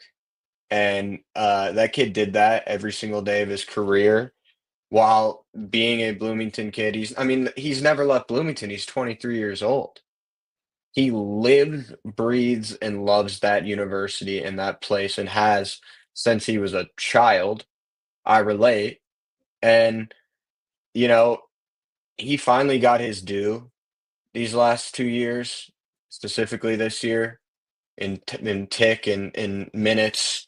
And it was so cool to see from an eye, no matter what was going on the court or in the score column. It was awesome to see Tony Leal become a massive part of this ball club to where the last 10 games of his career, he was the most playable kid on the team. You almost couldn't take him off the court, Yeah. He was like, especially those last this is a 5. bad comparison, but he was like Boris Diaw in that one like final series where like he just Yeah. couldn't guard him, but he wasn't scoring. Like I don't even know what to do Yeah, with this no, guy. like What the do we even? inverse Dion. I get Yeah, that. Yeah. He was. No, and he found ways to impact the program in so many more avenues than just on the court, right? Like he's an example of what you want your kid to grow up to be. He's an example of the kids that we want to come play for our program. He took pride in it. And I hate all like the name on the front shit, right? I think all these kids play for the name on the front. Um, but for Leal, it clearly meant more than anyone else on the team, including Trey and Goody. No knock on them, but Leal, I mean, he waited and waited and waited, and when he got his opportunity, he took it. And I think that's what every sports coach and athlete will tell you. Any one of your old coaches, they say when you get your opportunity, you take it. You might have to wait. That's life, and I'm glad we got that kid because he would have been a dog at Purdue with that kind of patience and work ethic. And obviously he's a Bloomington kid, but I'm just thinking, like no, I know what his you mean. Like, makeup, yeah, Yeah. his makeup is a Purdue player. and that's a Patience compliment. That's doesn't not make, a That's and diss. yeah, that's that's the a best way compliment. possible. Yeah. Yeah, and so I'm gonna miss Leal. It felt good knowing that we had a leader like that in the locker room that has a good head on his shoulders and like doesn't get caught up in all the stuff that you can get caught up at IU and yeah, man, I mean, heck of a career. I'm sure he ain't leaving Bloom anytime soon with the business going. That dude's slanging cribs left and right. Nah, Be a he's the big best donor real one estate day. agent in the state. Exactly. So shout out Leo, man. Glad to see him. I think he was a good ball player, and I think that you know he also helped calm the storm last year. He also, like I like that he stood up for Woodson both this year and last year with what he said. And what else can you say about the kid? He's a good fucking dude. I'll add some stuff because you talk about the encore and just the ability to display patience and just to be just that example of like bide your time, work, put your head down, work hard, good things happen to you. But the point you made of like parents being like, this is what we want our kids to be like. You look at what Anthony Leal did off the field, the Leal deal, the real estate business. I think he has like this other Yeah, new website. I business, think paid off his like he sister's student like loans. he is like went to Indiana and took full advantage of the environment around him. And that's 100%. what you want well-rounded individuals that understand what they can accomplish by being in Bloomington. And he took full advantage of all of his opportunities and did it in a way that like you want people to follow. And so it's like that's a person that like maybe history isn't going to remember because he didn't stuff the box scores, and you're not going to like look at a game from the last like 10 of this stretch and maybe if you look at the plus minus, you'll be like blown away, but you're not going to look at like his points scored and be like, oh my God, Anthony Leo. But you can't deny how important he was to this team, to the community, to the fans. And yeah, I don't think he should leave Bloomington anytime soon. He's a legend there. Yeah, I should say some things about Leo. Leo's a guy who Here's a guy. I've said my fair share of critiques on Anthony Leo. I have. He's never, looked to score. He didn't, because when he's coming out, he averaged like 36 in Bloomington South. You're like, oh, this dude's a sniper. This guy's Mr. Indiana. Like he's gonna be awesome. And then he gets in there and he's very timid to shoot. Doesn't do a whole lot on offense when he was in, and kind of like when he was at first really trying to score, wasn't really scoring, and then kind of got a little timid about it, and really like carved his way throughout time, just being a guy who was there for 5 years, got that COVID year, was able to go to Indiana, his dream school, for 5 years. And it really showed toward the end there where he just really carved it out as a glue. Like he was the best glue guy in the country this year. No doubt. Like when he's almost unbenchable. With this team, how inept some of these guys were on defense, like he was the glue that literally forced them to be good at defense. Like, because he was just that's all he focused on. He was like, that's what this team needs. They don't need me. I wish he shot the ball more. I think it would have added another dimension to this team. I think it would have been, if he just looked, he could throw up a brick. I don't care. Just look to shoot, be confident, look good doing it, and throw up a brick. I don't care. Just be a threat is like a big philosophy I have in the game. But, he'd go in there and it's just like, he was the best defender in the conference last year. No doubt in my mind. I think he's the best leader on a team, period, that I've ever seen. Wow. He's the amount that even when it like early days when he was like a sophomore, junior, and he would come in and he's commanding the huddle, he's telling the guys what to do, and is very little, like this is a guy that doesn't play much, and he's the one commanding the huddle, telling them what to do. I imagine in practice he's very, very vocal. One of the best leaders I've been from afar I've seen in my life, which is watching sports, period. And he's gonna, this senior class, him, Trey, Ballo, only 3 guys on this team I'd say that gave ball, and Goody, who I assume is coming back, but so I won't throw him in that group. But the 4 seniors were the guys that were balls to the wall all the time, knew what they were doing, gave 100% all the time. I'd say there's 3 seniors. I'd say Leo, Goody, and Ballo were doing that, and then Trey started to do that the last like half of the season. Yeah, I would say so. But Trey, okay, let me start with my Trey. You want to talk about Trey? I want to defend Trey, but you can go ahead. Trey, when Trey was just a fucking reckless freshman, running out there, throwing jump passes, making things happen in an Archie system too. Like he's just going in this Archie system, just doing the craziest shit on offense. I'm like, this kid is going to be something special. He's going to be at IU for 5 years. When he's a 5th year, he's going to be a legend at IU. I remember saying that my senior year in college, right on my couch, ripping a chop, just spewing about Trey Galloway's going to be a legend when he leaves Indiana. And he proved me right. I mean, this kid, when it came to the biggest moments, he showed up, whether it was dropping 30 at Kansas in a loss, when it was, playing one of the best games I've seen him play in that North Carolina home game with that throwdown dunk, or just being also being a great glue guy, can do anything, can get a bunch of rebounds, can get a bunch of assists, can run the offense, can score. Really had a very ever-changing role game to game, not even like season to season, just like had to do different stuff each game. And they would ask him to do it, and he would do it at a very high level for the most part. And he going to go down as one of my all-time favorite Hoosiers, period, point blank. Wow. Love watching that guy play. Very, very smart, cerebral. I mean, you can shit on the jump passes, but I swear most of the time it worked. So you really can't, as much as you want to say, don't do that stuff. If he's making plays, I'm all for it.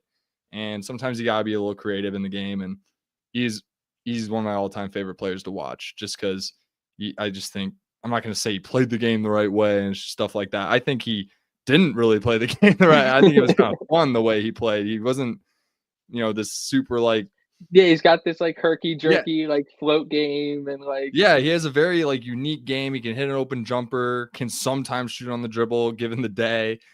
He can kind of do everything at least above average, and I it's just a great player but never did really anything elite, but great solid player, one of my all-time favorites.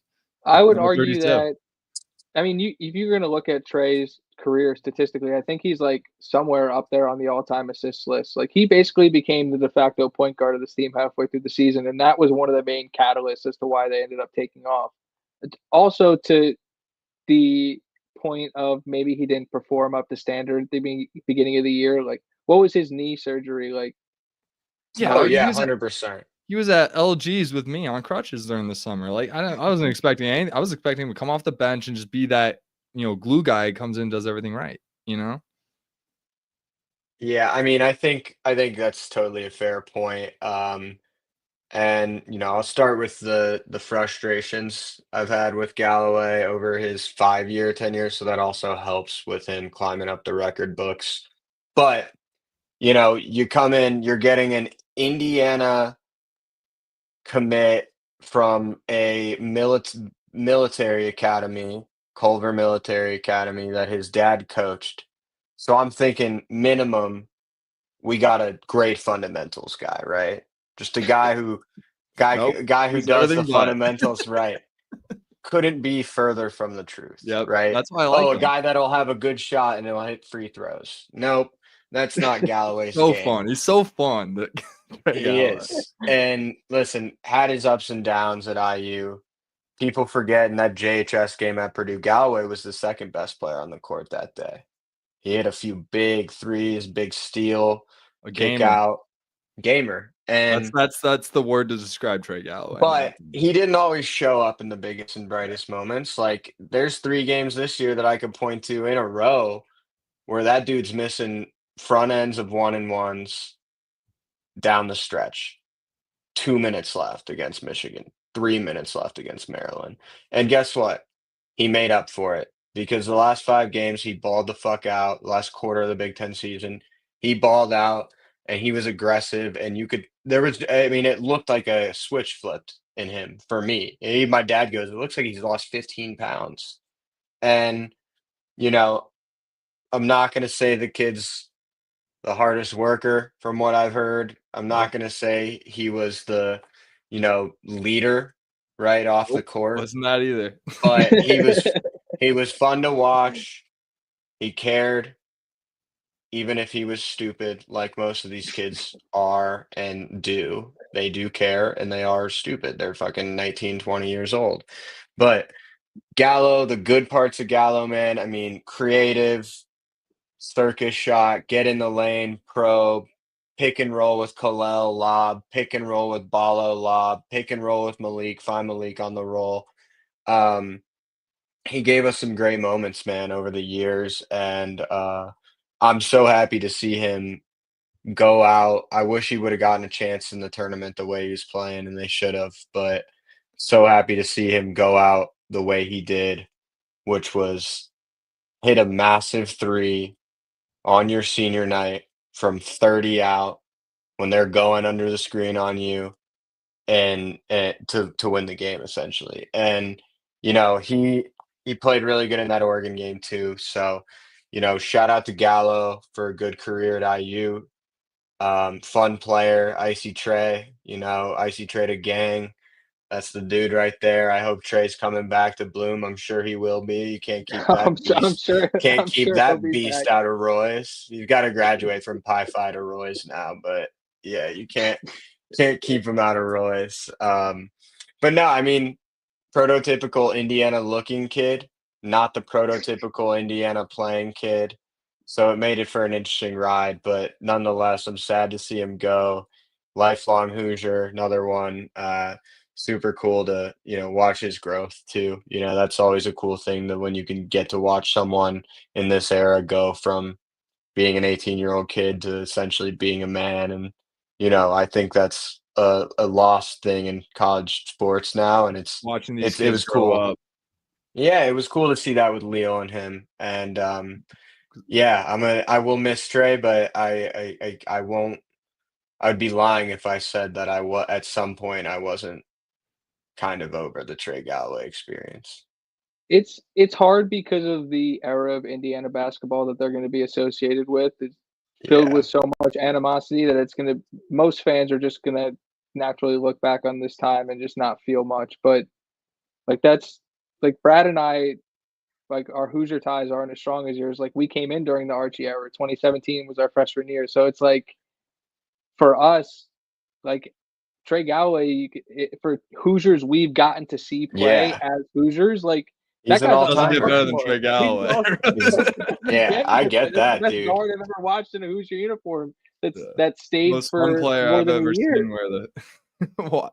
No, Like I can see that. I always try to remember that too when having these conversations because I feel like those conversations, like the way that the old guys in our fan base talk to me or talk to, some of us sometimes where it's like, you think Yogi's good? Well, you should have seen Isaiah or whatever, whatever bullshit Yeah. it is. So yeah, I agree. I mean, in this era of Mike Woodson era, Trey Galloway is one of the most memorable players, right? And there were a few, to be fair, but Gallo, I mean, seriously, ended his career on such a good note. Most games played in Indiana probably will be an unbreakable record.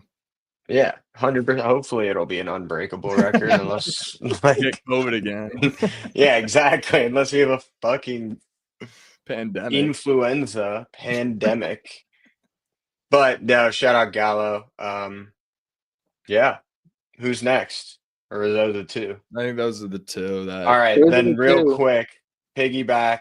Now, in terms of this news of Malik Renew, I want to give Malik a little soliloquy. All right, I the think he kid, deserves it. Yeah. he deserves it. I liked Malik. Malik took a lot of shit. You never could see it on his face. He was one of the rare cases on these teams who he didn't really seem to be affected by the public. I mean, he was taking flock going into this season because people were like they didn't want him to start or they didn't want him on the team with Ballo, and they're taking it out on Malik, who wanted to come back and play for our program. So I want to give a shout out to Malik. I mean, 1,000-point scorer at Indiana in 3 years on two bad teams. That's not easy to do, especially when you're playing with Kalel and Trace and Ballo. And he missed a bunch of games. Exactly. No, and he did. So I mean, he's got to be one of the younger 1,000-point scorers in terms of games played at IU. And I hope if he decides to leave that we understand that his ties with Mike Woodson were deep. Woodson rode Malik and featured Malik and helped turn Malik into what we see now, which good or bad, Woodson had a lot to do with Malik's ability to operate in the post. And he's a good kid. He did a lot around the community as well. He always did it with a smile. I know my little cousins were at some meet and greet for IU basketball NIL event, and they said Malik spent 5 minutes talking to them, asking them questions. So, Awesome. not to go off personal reference, but I like kids that embrace that kind of role in the community at IU because it's important. And if it is his last remaining time in Bloomington, I wish him well. I'll be rooting for him and following him wherever he goes. And I think he's deserving of praise for sure over these last 3 years. 100%. One of the most unguardable players I've seen going left in my life. One of the more guardable players going right. But, who's to say, Exactly. who's the, who's the judge here? Go left more. That being But, said, Malik, come back. DeVries will teach you the right. I would like Malik to come back. I think he actually fits the Darian DeVries 5 role very well. I would like to see him come back. I think he's a very, very good scorer. It might not fit with maybe what Darian DeVries is envisioning, but I would argue a 6'9" big that can score at will is pretty nice to have on your roster at times, whether or not he's starting. So I'd give him a shot, but I think the kid deserves. I think he could start at the power 4 level. So if you're going to explore your options, and and DeVries is going to bring in Hainsbury, who's his junior big from last year, and to be his like 6'8" center, and that's not really going to fit with Renew. That's what he's going to end up doing. That's what he's going to end up doing, going to the portal or whatever. Want to talk more about his career? Just he was just awesome coming off the bench with that Race and Trace combo, and then you just mix in Renew.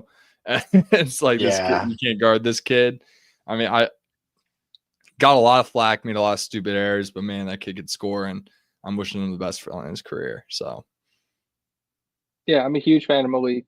Obviously, a difference maker, game changer when he's on the floor. To Pundit's point, just a smiley kid, good vibes. And again, I think people forget his path to Bloomington too. Was he a Florida commit before? Florida commit, Montverde with Jalen. Yep. Yeah, and then late commit to the Woodson special, the late 5-star, the who's left. Season's over. Who's left? Just Woody, not how we do things, right? But he repped. He didn't have the same vibe that Mbako and Tucker have about the program. It really seemed like Malik liked or likes. Yeah, exactly. He liked his time there. He liked being there. He liked representing.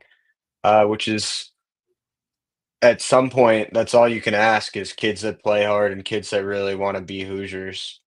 And, just because someone may not know how to pass out of the double team does not mean that they don't care about being a Hoosier. So, yeah, I just wanted to get that in there. Shout out Malik, if it is your last game. If not, happy to see you next year, bud. Love it. I want to talk about football real quick, but I do want to talk about football, but I have to take my dog out. So we want to take I don't know if we could do like a recess or what we're doing here. Should we just wrap up? We can talk football next. Yeah, we could do football. Maybe we'll do football later in the week. I think it's appropriate that we spent 2.5 hours on basketball with the pundit himself. I agree. On the day that DeVries. Listen, we're Indiana Hoosiers live. They announced a head basketball coach. We can postpone football maybe to next week. Yeah, right. We're mid-spring. We previewed spring. Nothing's really gonna change all that much, but we'll just compile. We'll have more to talk about next week. Listen, 100%. Too long don't read football. They had 4 practices last week and they're on spring break. So we could play what's it called? Houdini or whatever with the Twitter video they released. But I'll make a video about that later this week and I'll put it out on the page. Yeah, so be on the lookout for that. Do you think they're at sports or do you think they're locked in? Do you think they're just on campus? Oh, those guys are locked. They're sleeping in the same room as Derek. I remember Tom Crean summers. Or no, not Tom Crean, Tom Allen summers. We'd be at sports and literally the whole D-line room's yeah. Like, oh my God, you guys are massive. You guys have a ton of sacks, right? Right? No. Okay. Never mind. But yeah, Brad's like, we're Indiana Hoosiers Live. Shout out to Coach Pundit. Coach Pundit, between Indiana Hoosiers Live and Six Inside Indiana Football Podcast, you're our first guest. So congratulations. Well, I'm honored, fellas. I've been a big fan of your work since you guys begun. And it's been a pleasure to watch your growth as a pod and watch you guys really get into your role with Sigs Inside and the whole football sphere. You guys really came into it at a good time. And it's a much better community to be a part of than the basketball community. It's a lot more it's all positive. Good vibes of football. It's good vibes, man. The vibes are high. And you guys are we part went of 6 that. and 6. Oh well, at least we're going to the Mayo Bowl at least. Exactly, Duke's Mayo, and you guys are part of that. No, and listen, No. whenever you want to have me on, if you ever do want a babbling idiot, feel free. I'm always down to talk IU hoops. I'm always down to talk IU sports, no matter what sport. And yeah, no, I had a great time today. I'm glad we did this. Like while it was fresh, while the hire was fresh. I'm sure there's going to be things that develop over the coming days and weeks that are going to change our opinion of certain things with DeVries. But, overall, as a kind of overview, I'm not mad at the hire. I'm kind of excited and I'm ready for the new chapter to begin of Indiana basketball and wouldn't have wanted to get on to talk with two more proper lads than Alec and Goom. You guys are awesome. Much appreciated. Thanks for having me on. Appreciate you, Pundit. We know where to find you. You can follow Pundit on Twitter at Coach Pundit. You can follow me Yes, at Alex sir. Geezer. Follow Brad at Bradley_Loomis8. Check out the Voice of College Football Indiana channel on YouTube. Check out the Voice of College Football channel on all your socials. Shout out to the boys, Wave, Nick, Skrill, Signar. I swear we're going to figure out a way to get the damn music on here. The intro music, 1621, the outro music. The sweet sound of Butter Symphony. That's on Friends and Collaborators Instrumental Volume 1 on streaming platforms now. This is Indiana Hoosiers Live. The next head basketball coach of the Indiana Hoosiers is Darian DeVries. Appreciate you guys hanging out with us tonight. Optimism is healthy with change. Amen, Boom. Profound. Amen. Profound. Leave it at that. Mic drop. Thanks, everybody.